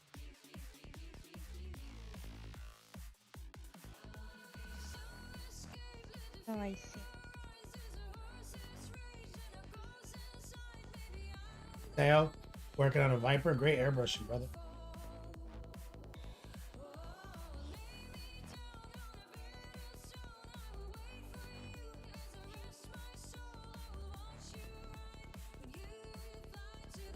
Vanhammer, you have a hero that can make any one of his heroes attack his own unit. Made the giant rat one shot his own wizard. That's frustrating.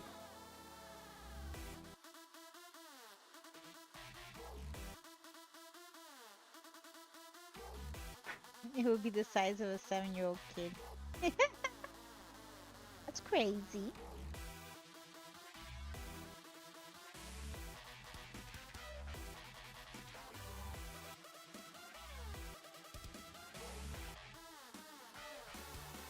Theo working on his Eldar.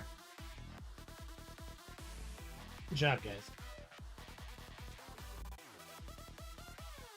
Exclamation point. Wild card?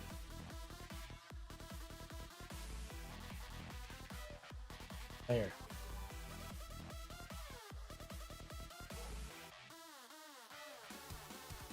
Two minutes on the clock. Every $100 donated, we give away a Top D Grand Prix raffle ticket. Something to do.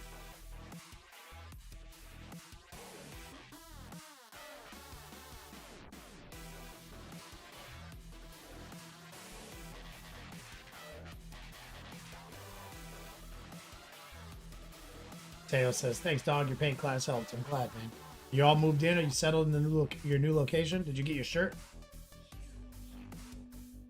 Because I know Rhea Prey mentioned he got his shirt from Canadian Post today."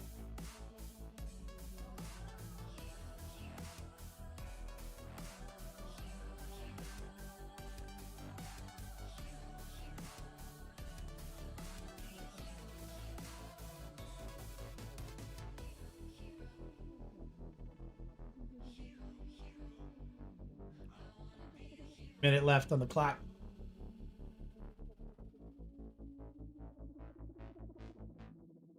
Love seeing that Nighthawk army on the table being hammer.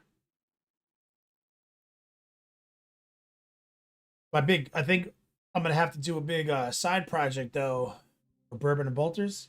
We have 8 tickets left, guys, and I want to have my Varshan painted. Finally, about to carve out some time during Christmas break to paint his ass.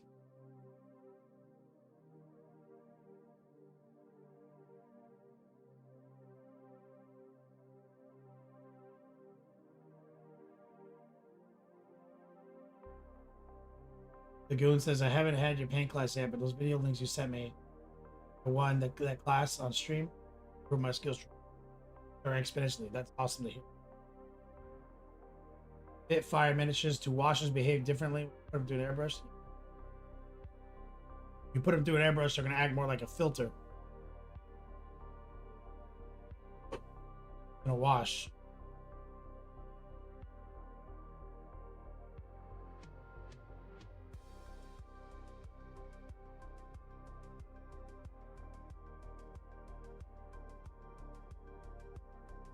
Recoil, can you add this name to the sacred scroll, please? Top D Grand Prix. Guilty O'Neill.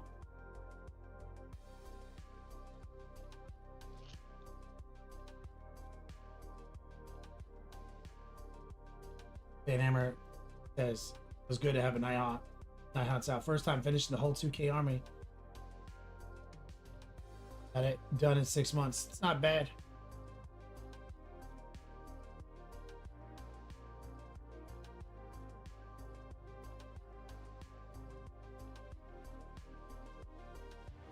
Or pigment, is there a time you would want to filter like that? I think we've all toyed with the idea of trying to run the washes through the airbrush. I'm gonna try to filter just paint. The job of the wash is to settle in the recesses.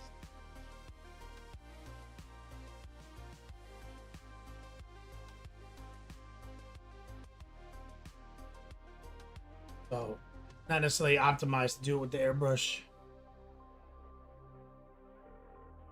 But there, you can do it sort of.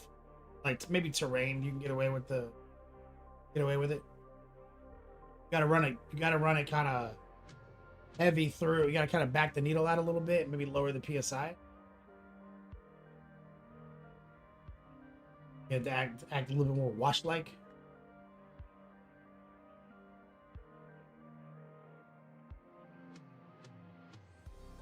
Goon says it changed everything to Monument Hobbies. Based on me and Rob's recommendation, you wish you went to it sooner. Yep.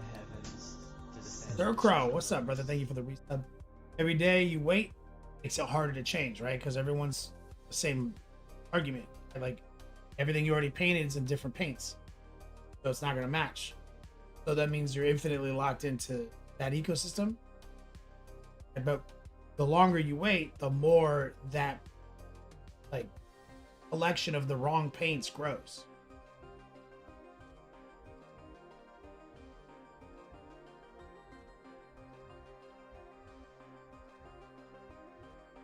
On cost fallacy. Log back in.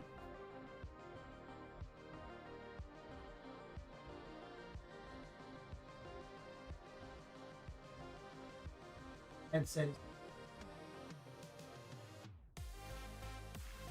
Oh. All right. Add a little snack.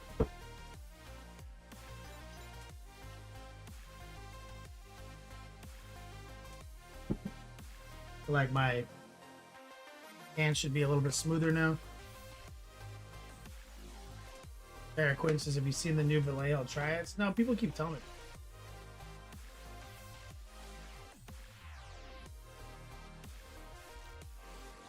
I used to like the metallic. I used to dig Vallejo metallics back in the day.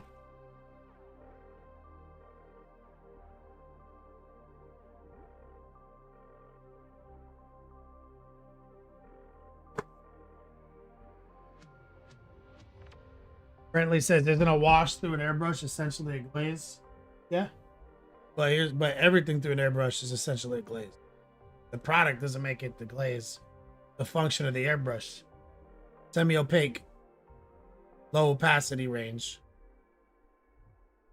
And through throttling and pulling the trigger back gently, you're also low moisture, which is the definition of a wash. Made of a glaze, right?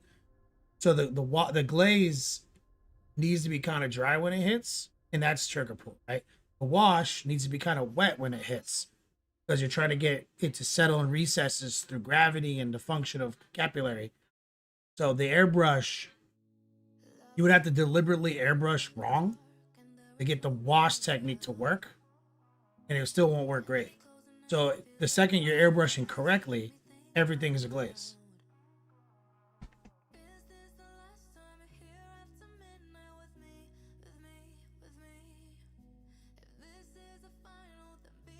Sir Crow, you've been away so long. All right. I just cleaned up a little bit of the cape right there. That's kind of my current focus.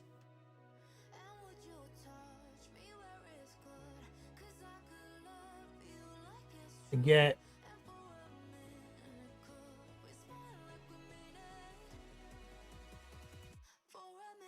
This overspray cleaned up.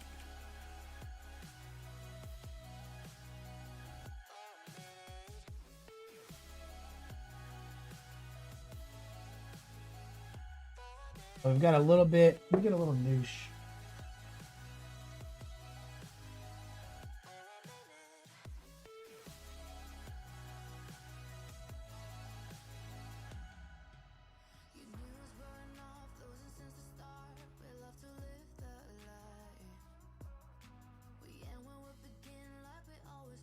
Last you saw of Lion, I was losing parts. Turns out we got everything put together. Eileen found all my missing parts.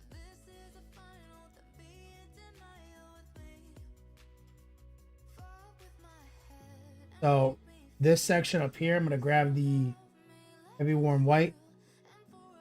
Run a little heart pull. Actually, grab some of the color that makes it darker. There's like a little crease right here. I'd like to embed a little shadow in it. And if you move this way,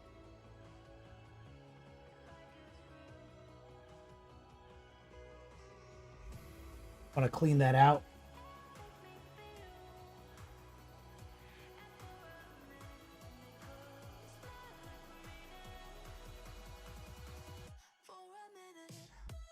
Shocked that there's not more green on this little spot. Here's the heavy warm white.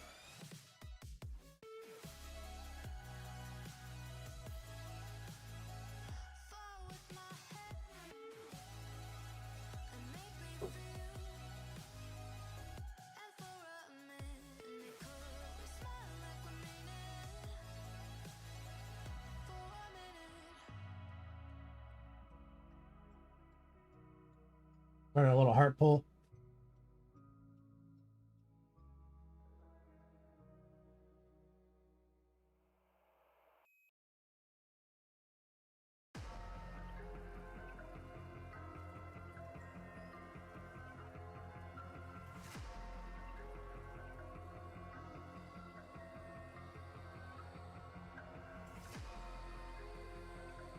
Getting that cape nice and clean. A big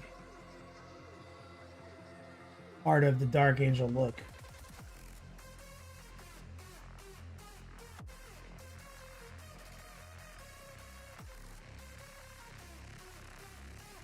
Right there. I got some noosh in it now.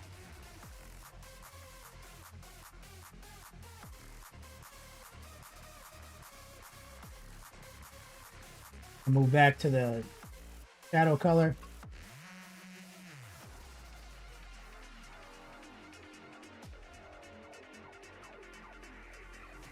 Go into that crease. He's got a couple other creases right here.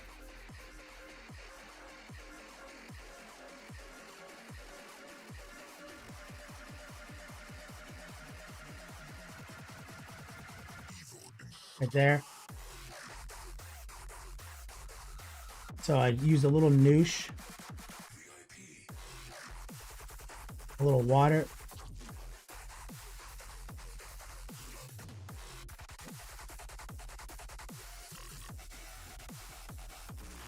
To deploy a little bit of a shadow in there.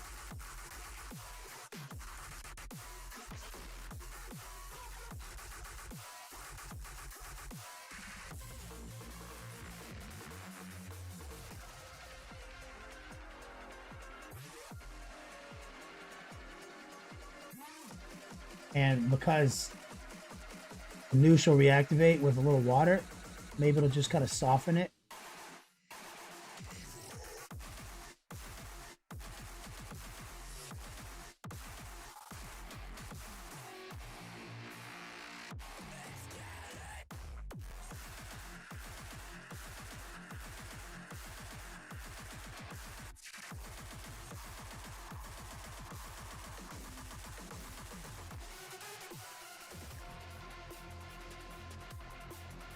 Switch brushes.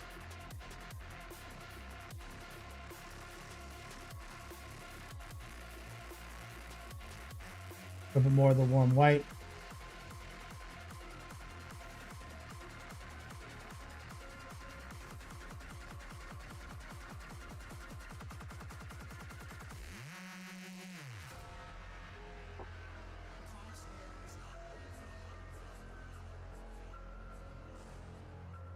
Heart pull.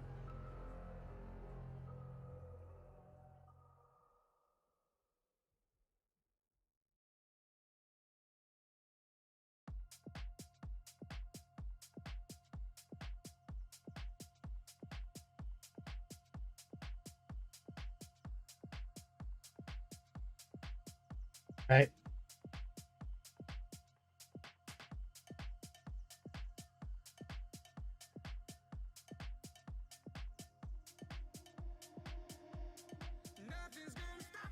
A little bit better job right here.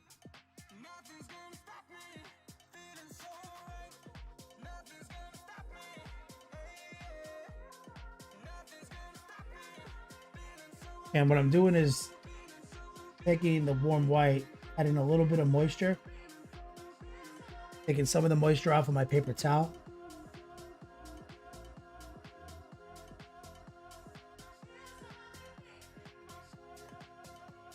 Running some heart pulls.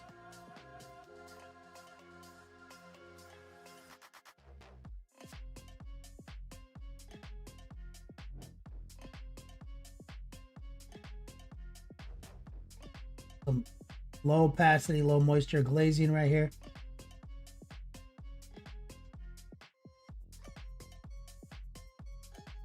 Especially here on the front, where the prime viewing angle, you want to make sure that robe has kind of extra details embedded in it, where a lot of the stuff underneath, they'll just let it kind of ride. I'm running a tracer right now. I hit that hard edge. High opacity, low moisture now. Raw dog.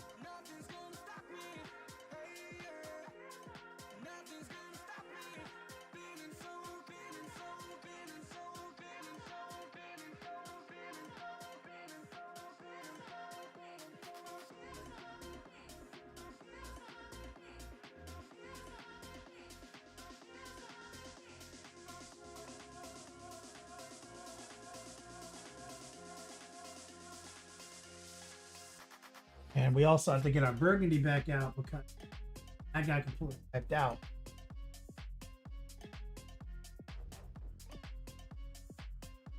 See, that's supposed to be burgundy. Oh, it's my man Hulking Orc Daka. What's up, brother?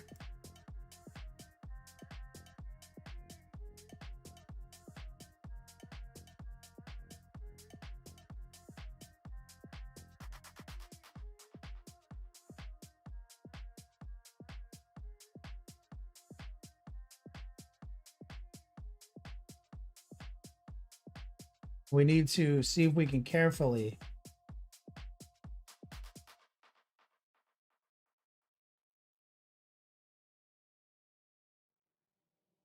bring burgundy back in here. We stand and watch the world go up in flames. We fight for love until we die in vain. When the sky is getting dark and we're broken in our hearts, when we build our own demise, from the ashes we will rise. Not easy. Think. Cheat a little bit with the mahogany. A little noosh. Mahogany. And burgundy.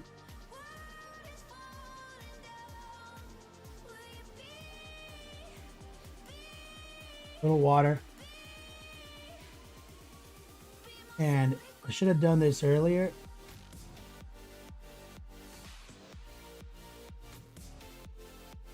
Before I did any of the detail on the inside flap there.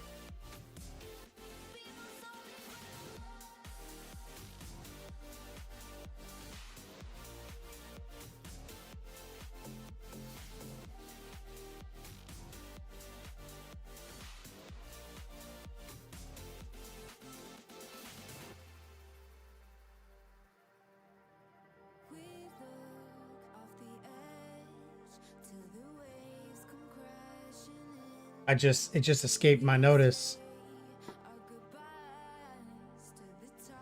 I have to find the dwarf flesh.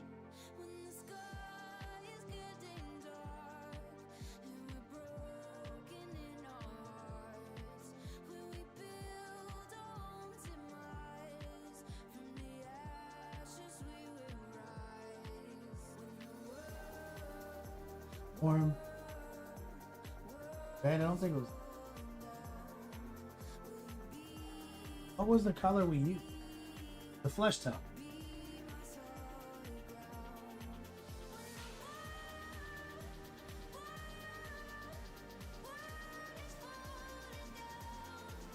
Each. Got it.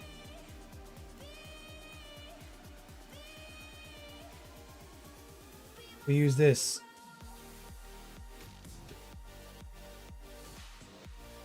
What we want to do, take some of this, mix it with this.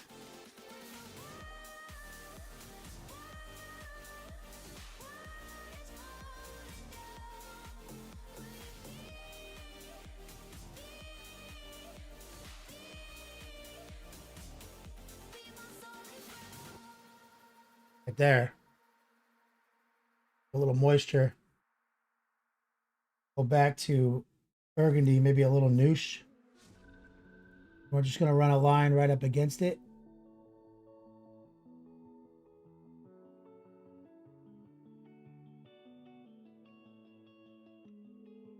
Blur it.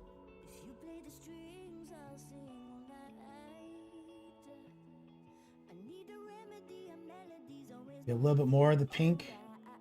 The peach color.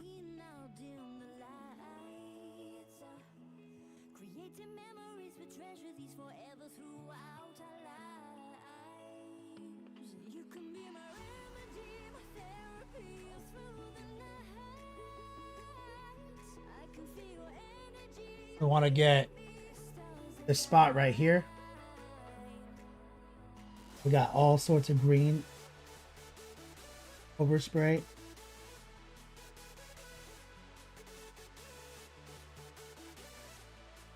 Escape.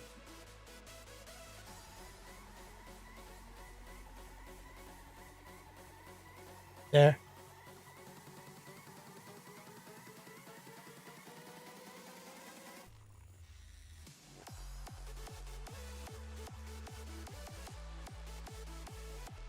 Noosh, little water, a little of the peach.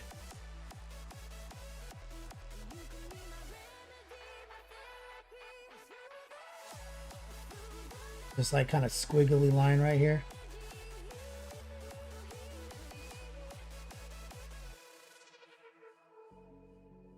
Kind of just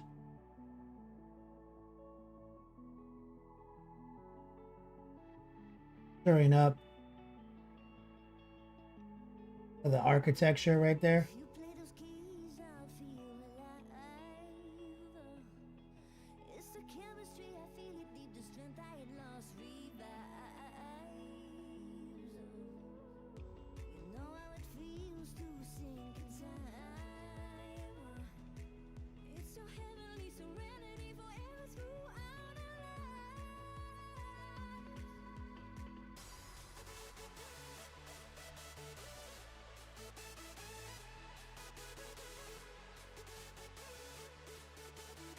This is what you look at when you first lay your eyes on the model. Okay?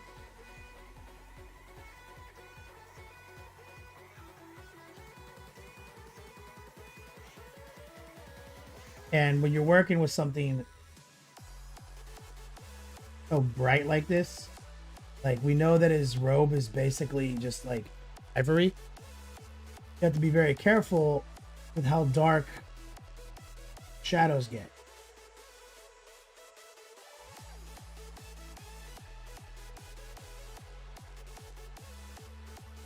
You have to be gentle with your highlights, or it runs the risk of being too brown or not brown enough.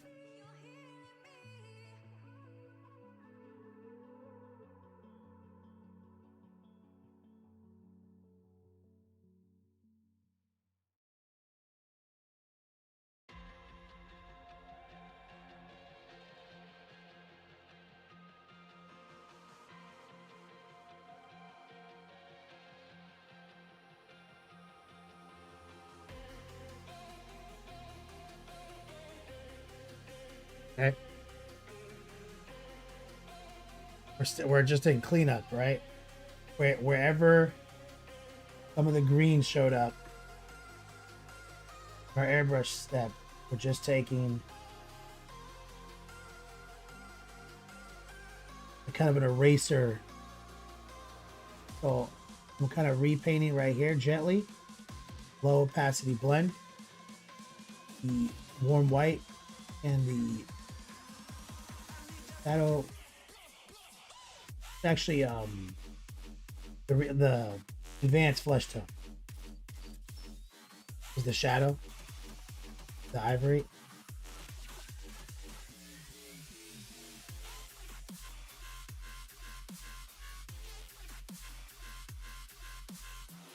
And green got on this little spot right here.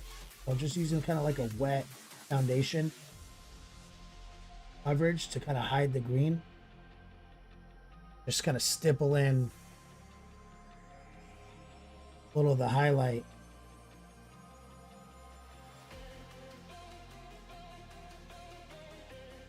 Right there. The same thing we did on this side.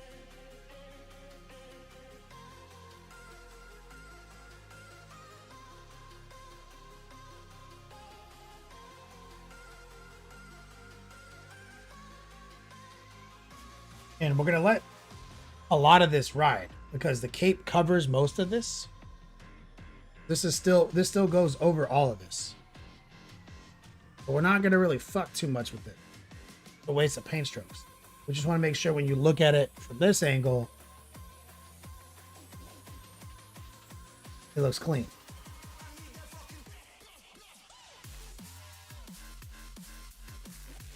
We know you can see some of this. It's something we learned as well.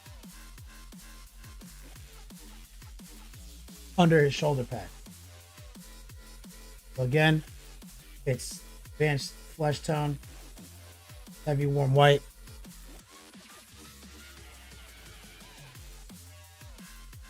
Semi-opaque and a little wet right now. This got all sorts of green. Most of this is covered. But not all of it.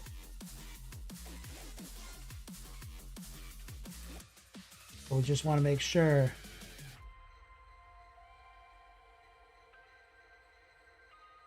the part you would see under the shoulder pad still looks crisp.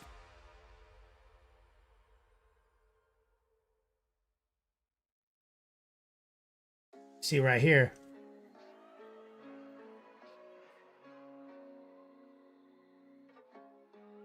That part of the cape, highly visible.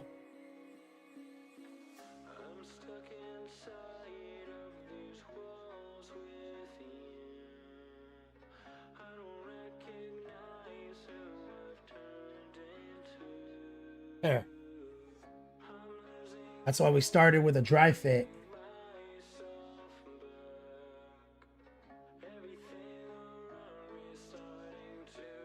And I looked at the box art. It's kind of hard to see because it's green on green. The art, we're using so much more contrast.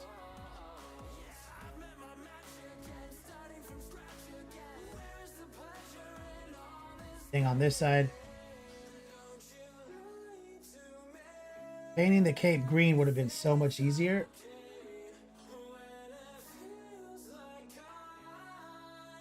But it would have looked so shitty. I don't know why GW did this.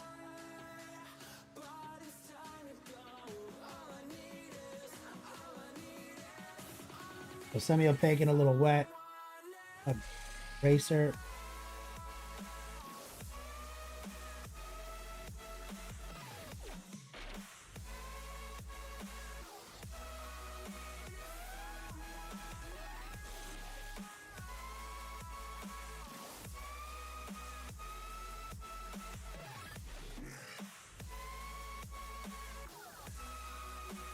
And leaving the shoulders and stuff off, extremely helpful, guys.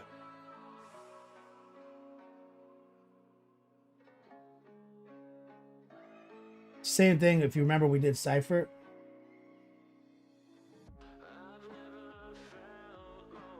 Kind of did the same principle here where we airbrushed all the cape work.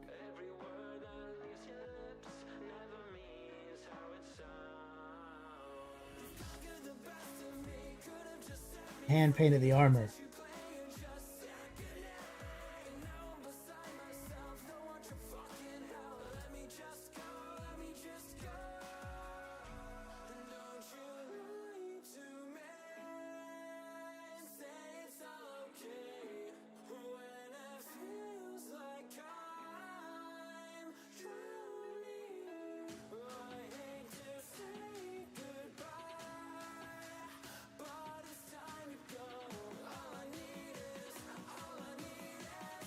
This could be better right here.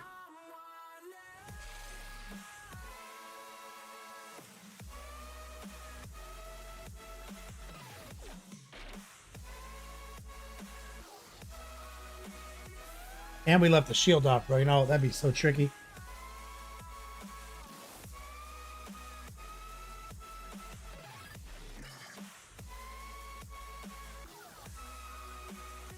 Now, all we have to do is run some strong highlights.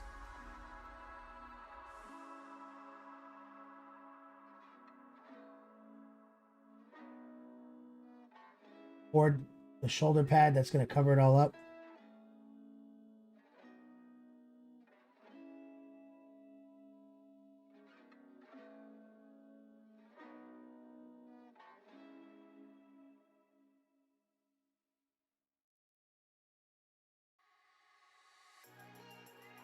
That's about all you're going to see right there in that little spot.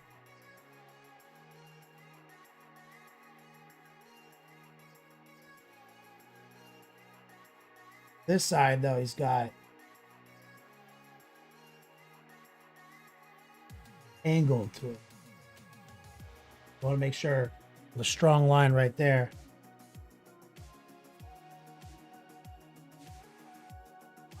Here.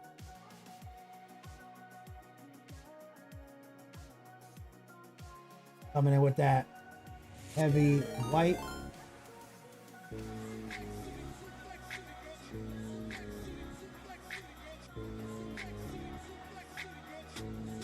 Art of Mike Disney coming in with that raid.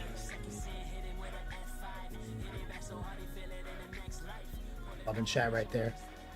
Mike Disney.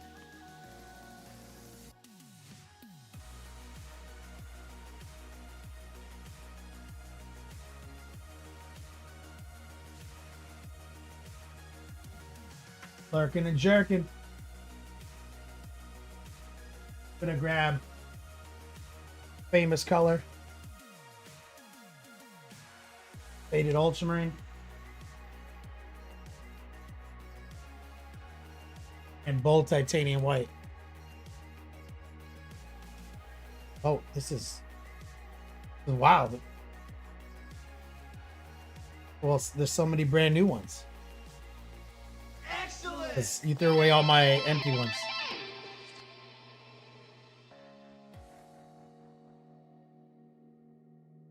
DB Nade, thanks for the sub, brother. So I like using these two for wings. Before I do that, let me grab a little bit more of this heavy white.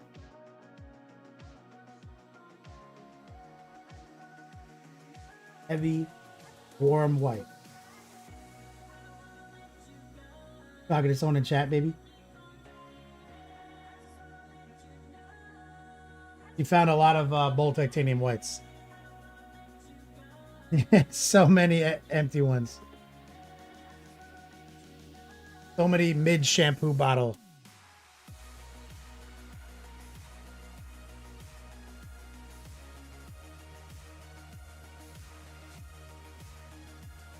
Taking a nappy.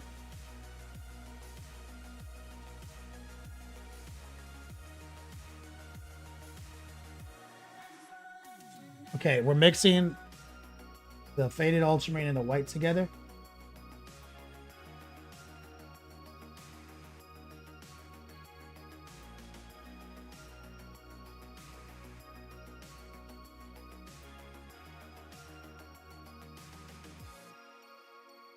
Dipples and heart pulls.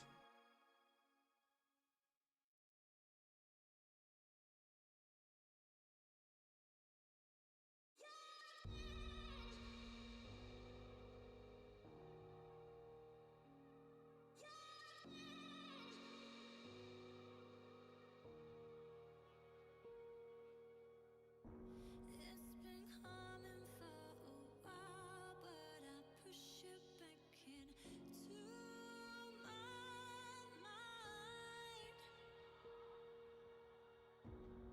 There's a darkness Rotate. in my head, try to shake it, but it has its time. 'Cause I know where I am.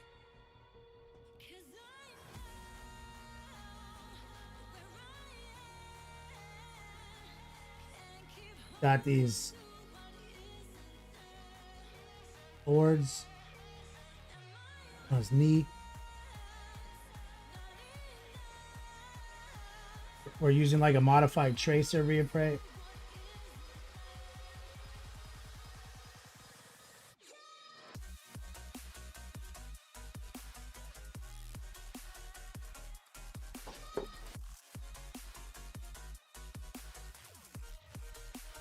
Opacity, low moisture.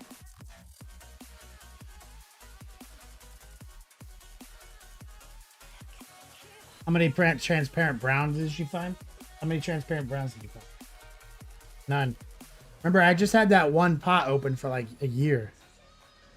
Transparent white, though. This is what she's saying. She said I had a problem with transparent white.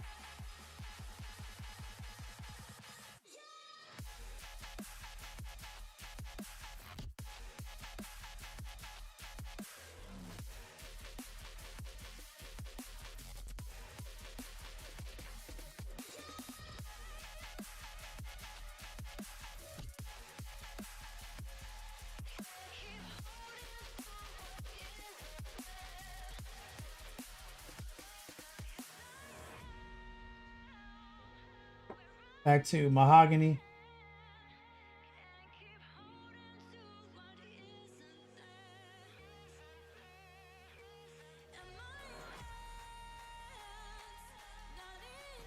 This is a placeholder.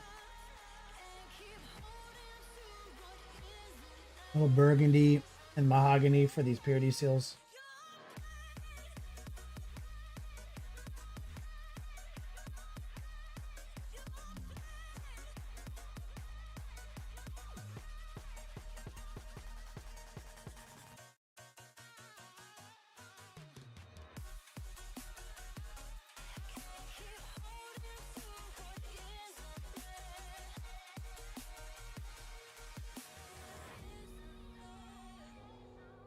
We're going to start picking things out as I see them. Now, what I'm going to do for the purity seals, so they're not exactly the same as his cloak, is we'll take the warm white, right?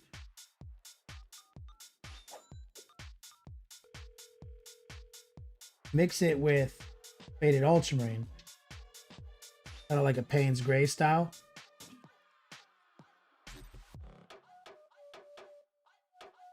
What's this? It's got this touch of coolness in it when it's got a warm highlight built in.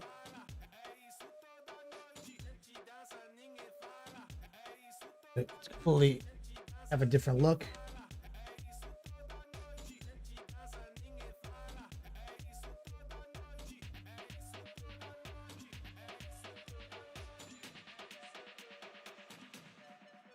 Especially since we're painted over mahogany.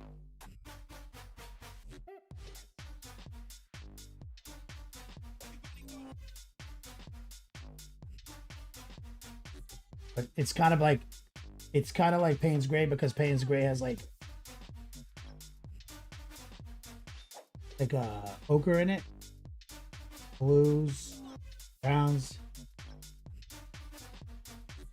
like a heavy yellowish white mixed in with the faded ultramarine. Kind of got a color depth to it that's unique. I like to do stuff like that to avoid, like if I'm going out of my way to avoid green on green cape. I don't want the purity seals to look exactly like the cape.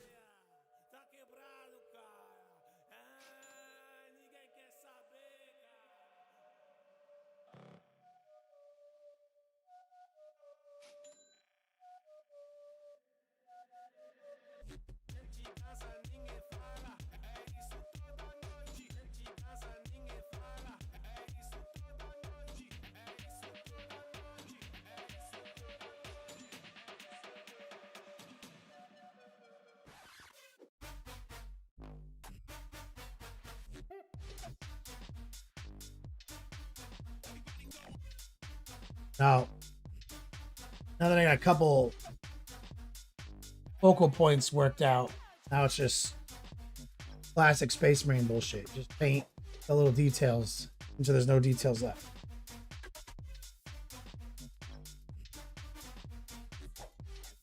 Then reinforce those details as you go.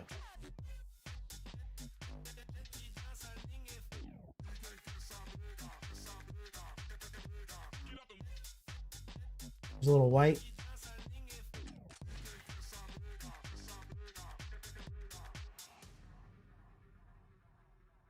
I'm heart pulling and stippling the wing. Like the Dark Angel style Aquila. Little bold titanium white on the tip of my brush.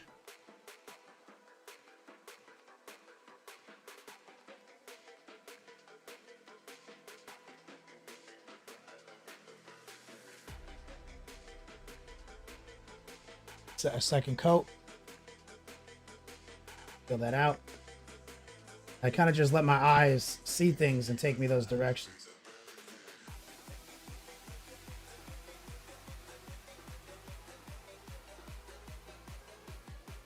Go back to the ammo case. We did a coat of mahogany, but it wasn't great. So I'm going to take a little bit of the flesh tone, mix it with the mahogany.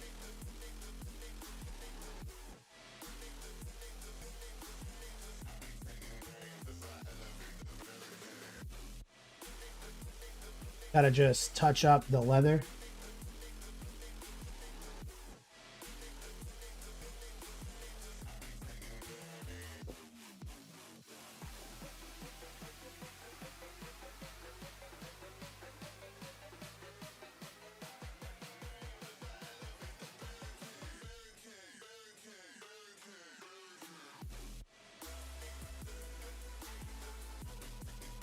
There's like a little design on that too I have to get to. I kind of just lightly kind of wet dry brush this belt. Same concoction.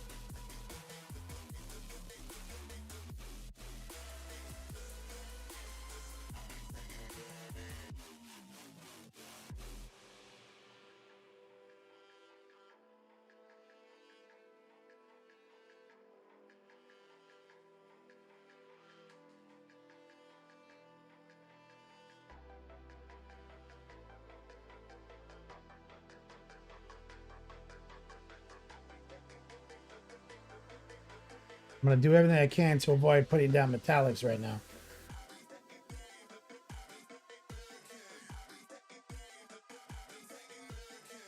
So what I want to do is let's go back and fix the armor. Go back to transparent green. There's our filter. Filtered that over black. Get some highlights. Oh, you know what she found me too? She was looking through my drawer and she found me a transparent black. I thought I didn't have any. We painted the armor black, and then we just spot highlighted it with transparent white, and then we filtered it with the green. All I need to do is add black to the transparent green. Get back to our darker position. I'm going to run that right here.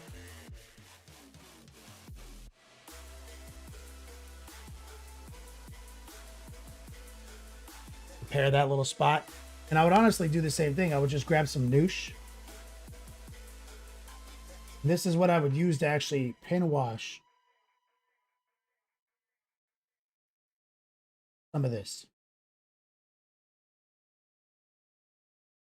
using the heart pull. Get a little bit more moisture.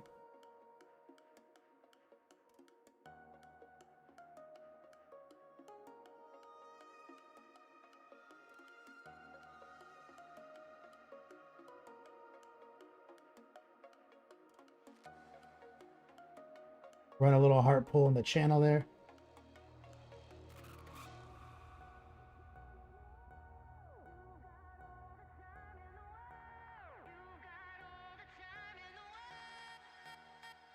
We have to do so much highlighting on this armor. Step one is always make the dark stuff darker. Using a little noosh lets me kind of repair any bad lines.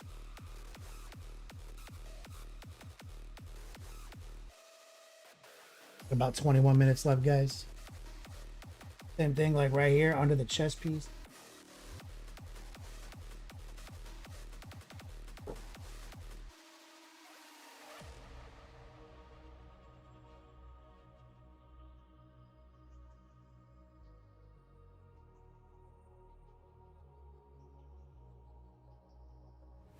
The very first time I saw your face, a part of me, yeah, forever changed. But I was one of many more I never had a chance. Water. You had the few, offer you the world. Some promise you, yeah, the eyes will turn. So I am here like the many more. I'm just Soften that. myself. Get inside those panels, darken them up. Never make you rush. I'll be here still hanging on. I may never be the one, but I've got all the time in the world. I don't want to make you rush. 'Cause I'll be here still hanging on. I just wanna be the one. You got all the time in the world.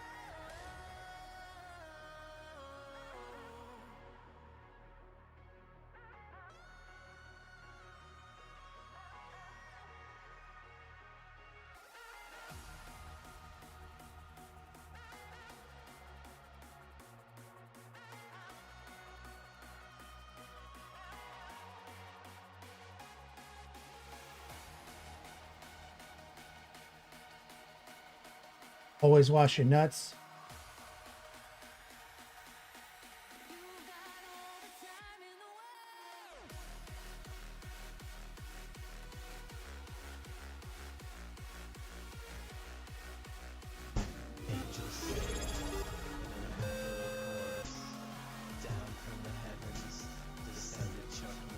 Hoth is UK, the largest man in the United Kingdom. What's up, brother?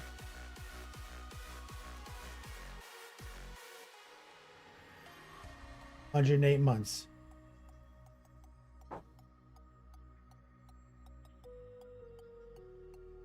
Just stippling over these rivets. He has a lot of these. First time I saw your face, a part of me, yeah, forever changed. But I was one of many more I never had a chance. You had the few, offer you the world. Some promise you, yeah, the eyes will turn. So I am here like the many more. I'm just being myself. You got all the time in the world. And you want to make sure you do this even on the underside of the Aquila.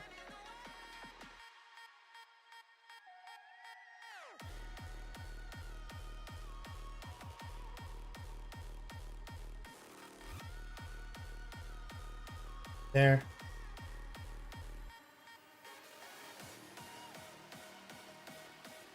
These big ones on the gauntlet.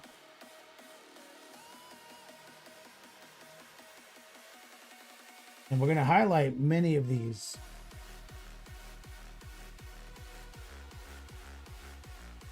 As well.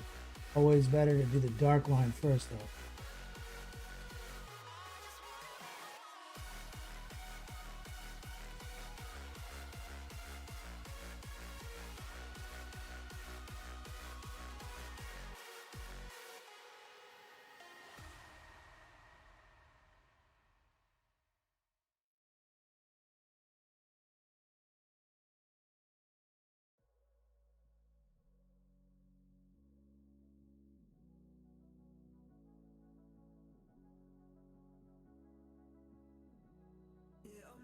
Too easy.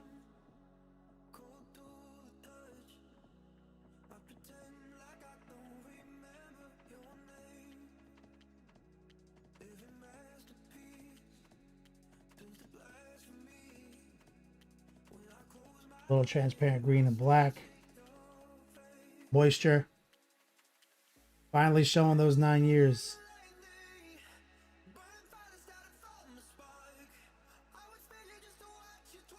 Crazy. Pothis UK was like first 3 people to sub to the channel.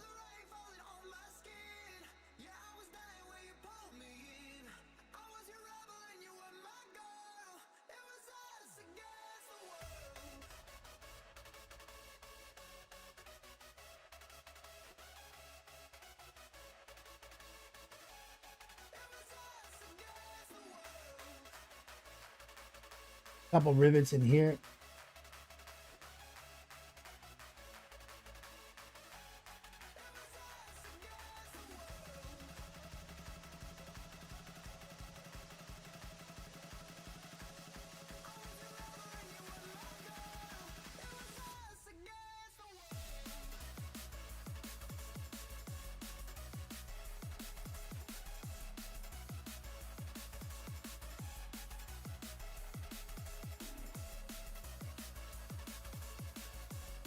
Get the other foot.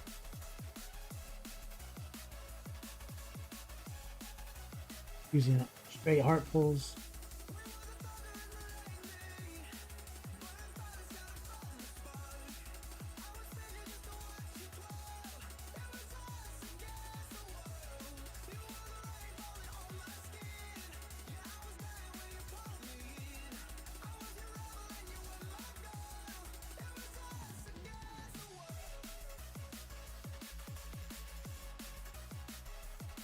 Making the dark stuff darker. I can't wait till we get to start putting his parts on.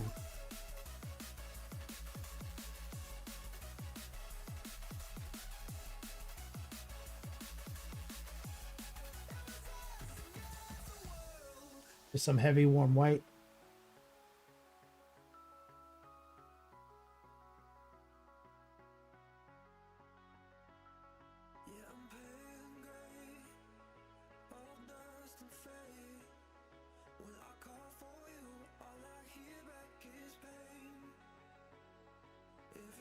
This connects. Shoulders go right over it.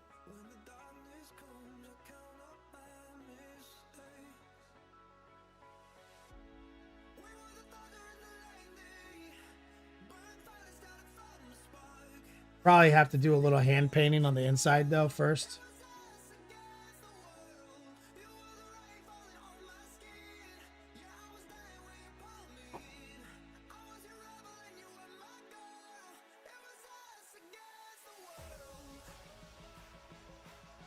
Yeah, that's pretty good. Just for a placeholder, let's grab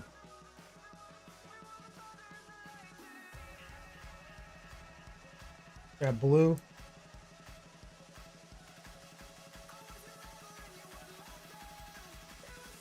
Use the blue and the transparent green mixed together.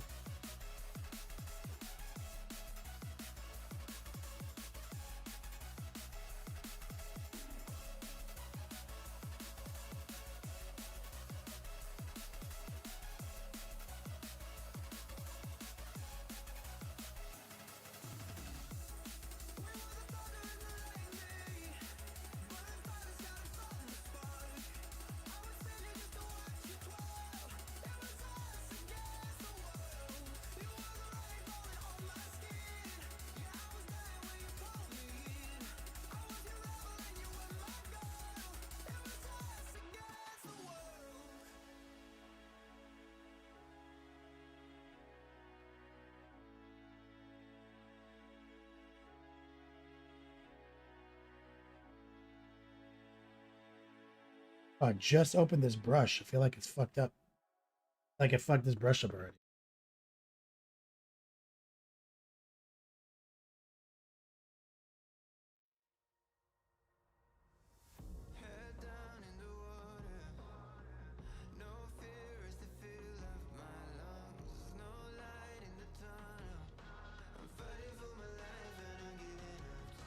Turn the lights down so you can appreciate that the green is a little darker than the lights are letting you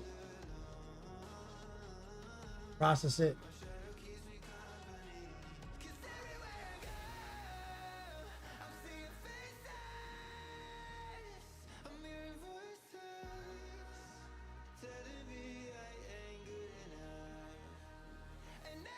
Yeah, I'm feeling good about this. Let me set this down. Let me do something I've been meaning to do for like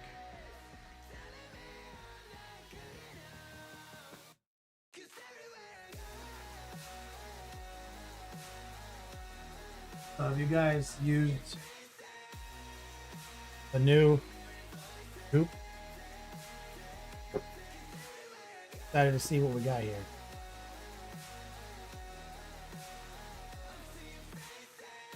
Oh, it's much better.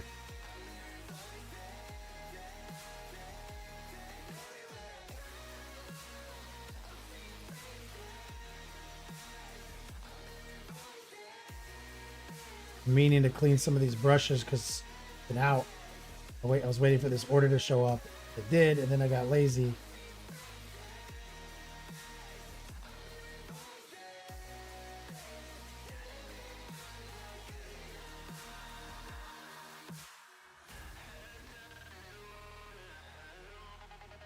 Hey, baby. Where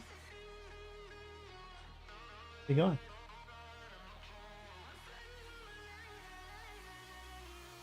Okay, baby.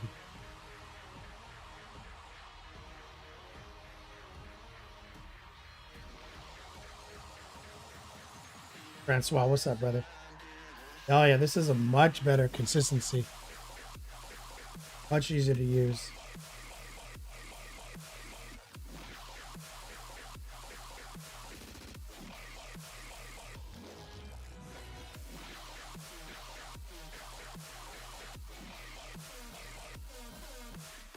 With a little bit of soap in it.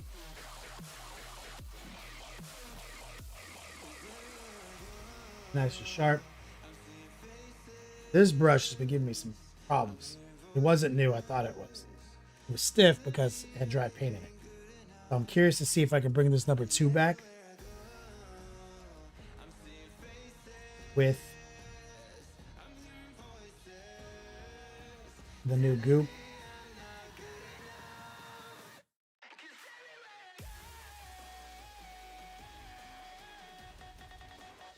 That's why more than usual. Doing another coat of your mica.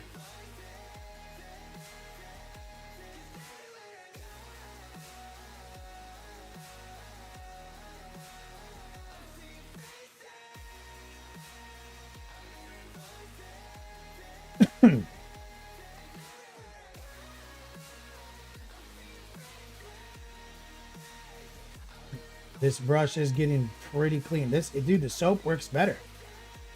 Has anyone been following along with what they've been talking about? Do they claim the soap works better? I feel like it is. Not only is it easier to use, but I feel like it's absolutely cleaning better.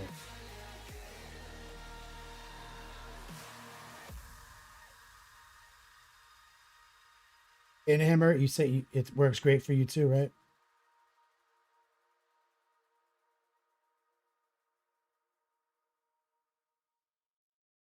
This brush looks brand new.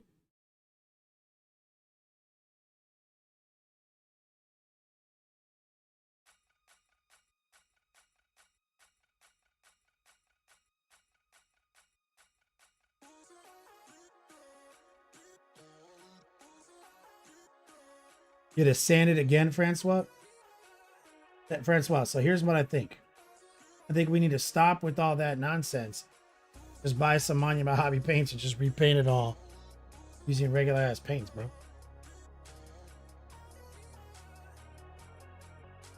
Or just use some spray paint, dog. Go to like a fucking car paint shop. Hit it with some fucking chrome. Then spray your colors over that shit.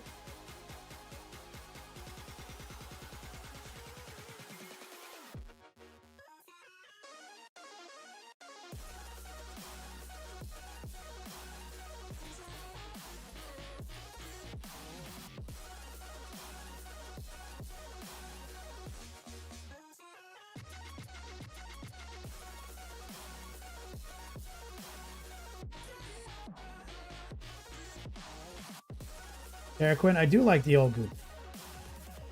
This is like so much easier to use.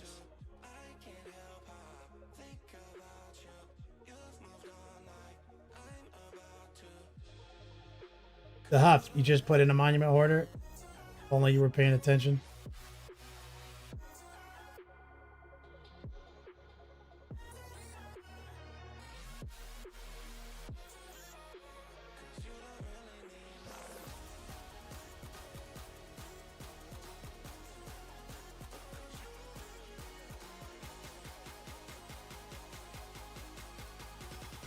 See if I can restore this little ET0.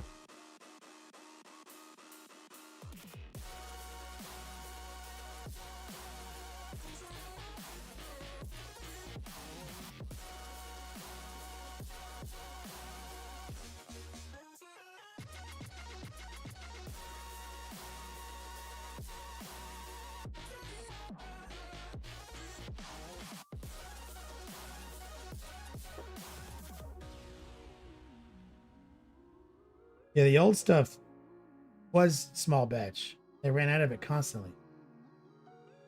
They just figured out how to mass produce it.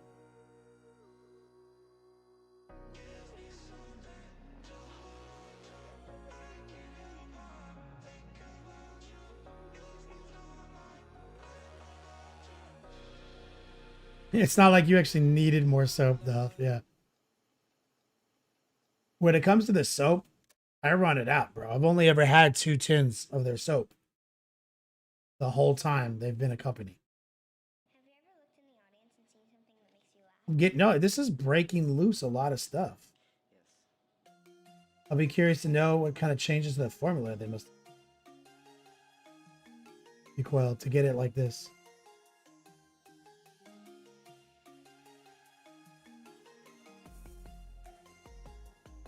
Like, these are typically pretty hard to clean.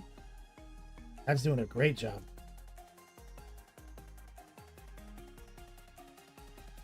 Those little synthetic brushes I like. Those are a pain in the dick to clean. They almost never come clean. Ooh, baby, I like it raw. Yeah, baby, I like it. And my man, the Huff, coming in for that final 4. Guys, 4 minutes left on the clock. Final 4, get dice.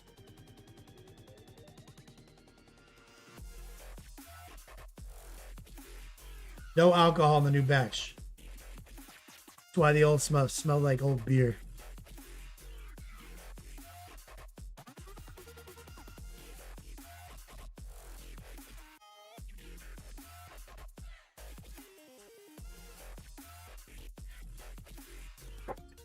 I mean, there's no alcohol in their cleaning solution at all.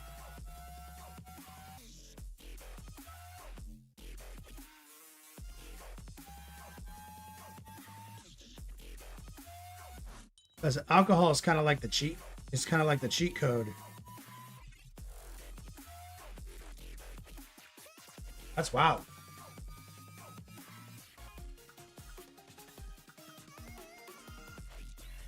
Or do they switch to like pure ISO? Because like the ISO is like kind of like where the clean comes from, and everything else is a chemical kind of designed to keep the brush from getting dry. Right? The alcohol's an astringent. But like if you can, like, so the least amount of alcohol you can use, the better for your.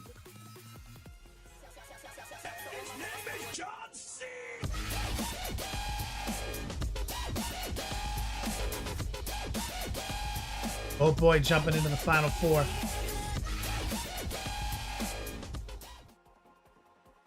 Final 4. Minutes 40 seconds left. Some love in chat. Alcohol's probably bad on hair based on hair quit. Question. What? Are we not saying phrasing anymore? I'm coming! Phrasing boom! Come on, make a hole. Phrasing boom. Tell Archer I'm coming for him. Phrasing boom and both berries out. Word. Shout out to my man Chaotic. Go boy, the Huff. Appreciate you guys.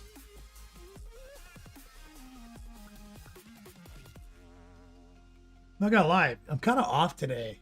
Like my eyes are kind of like blurry. So I'm kind of having trouble like focus. Wonder if like my not eating all day fucked me up.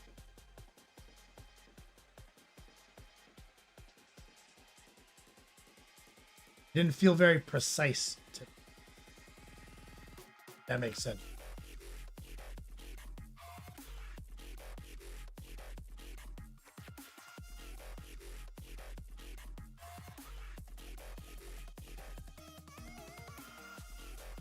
Yeah, I actually had an eye exam this year.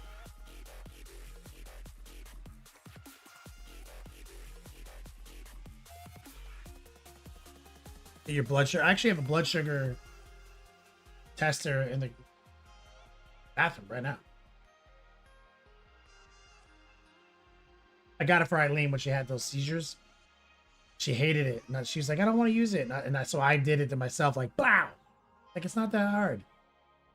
And inside, I was like, damn, that hurt. Like 8 bitches on a bitch boat. 1 minute.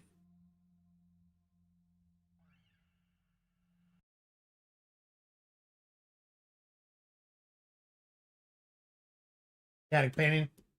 Been having that issue. Just probably just creeps up on a motherfucker, right?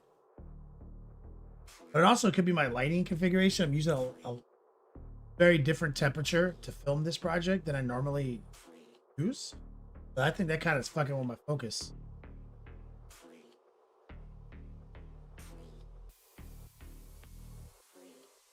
Also, I could just be getting old.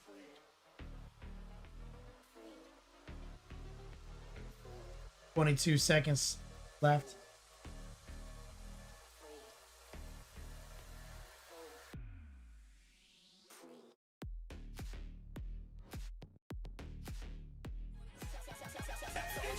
Overtime on the clock because of Go Boy. You gotta get swifty in here.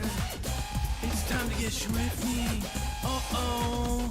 You gotta get swifty. Oh, yeah. Take off your pants and your panties. Shit on the floor.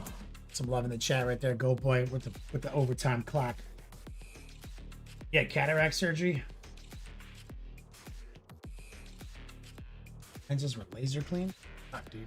So I need to get like on Eileen's insurance. I told you guys, I never understood how insurance worked until I moved here. Try to get that endoscopy. They were trying to charge me $2,000. I was like, it's insured. They're like, no what? I was like, oh, this is why everyone's mad.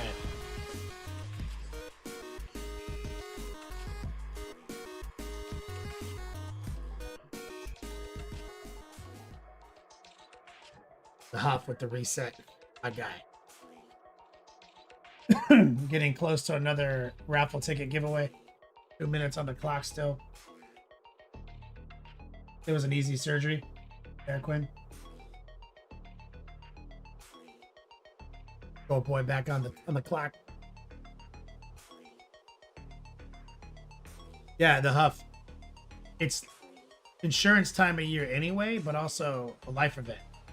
She has teacher insurance, which isn't great, but she can actually pick like an Orlando Health, anyone in it, and she doesn't really have a deductible.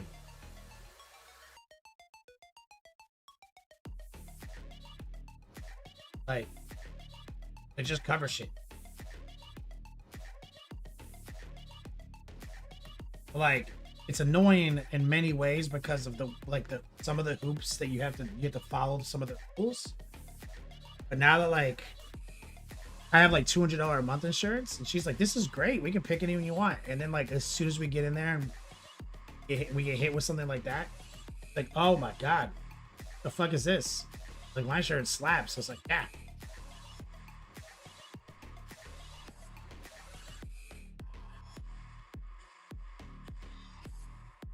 Yeah, Quinn. Yeah, for sure. I feel you. That's right. I'll need a new hip in 10, 15. Get on her insurance. Like, fix my shit. I mean, endoscopy. Not $2,000. Yeah, Quinn. Yeah. I've got dental too. The dental isn't so bad.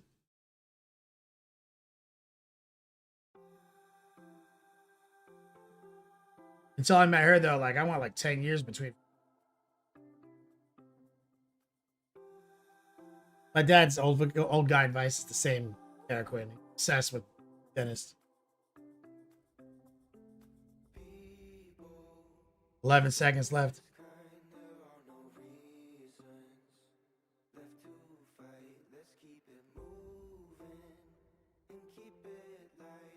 There it is. Can I get these names in the sacred scroll for these dice? Recoil.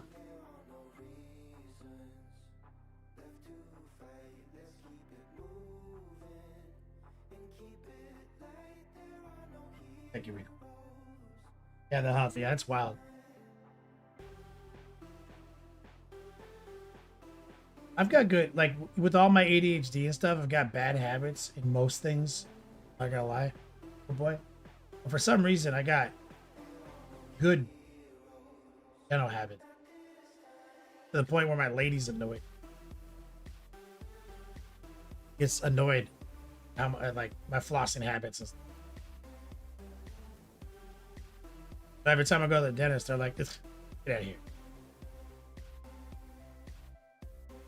Can't make money on you.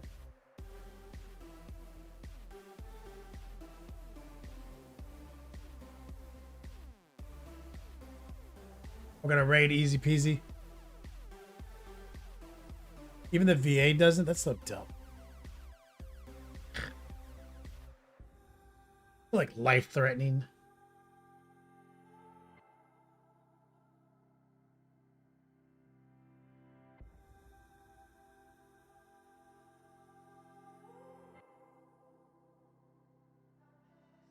Your dentist told you nothing can hurt your teeth. Boring patient.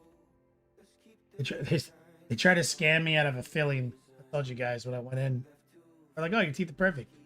Just one little spot. I was like, oh, yeah? Bro, I was in there. They're like, let's give you a shot.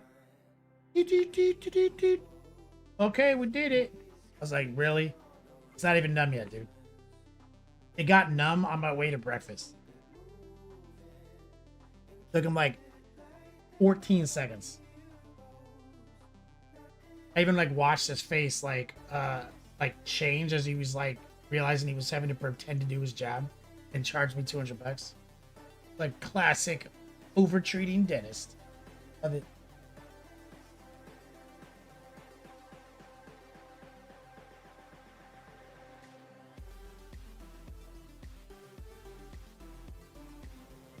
Easy peasy.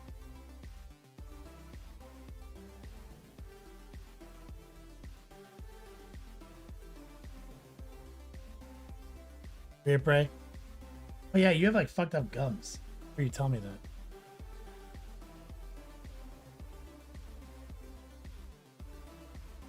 Alright, hear that.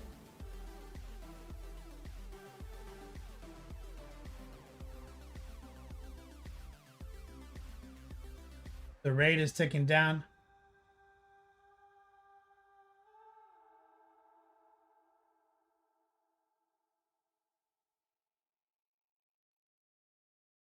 Remember to bring the length, the girth, and the positivity on over to Easy Peasy. Thank you guys for your support tonight. I will not be streaming Friday. Getting married on Saturday, guys. Talk more about it on the podcast. Thank you guys so much for your support this month. We'll be back painting on Tuesday. Always until we meet again. Play on, players.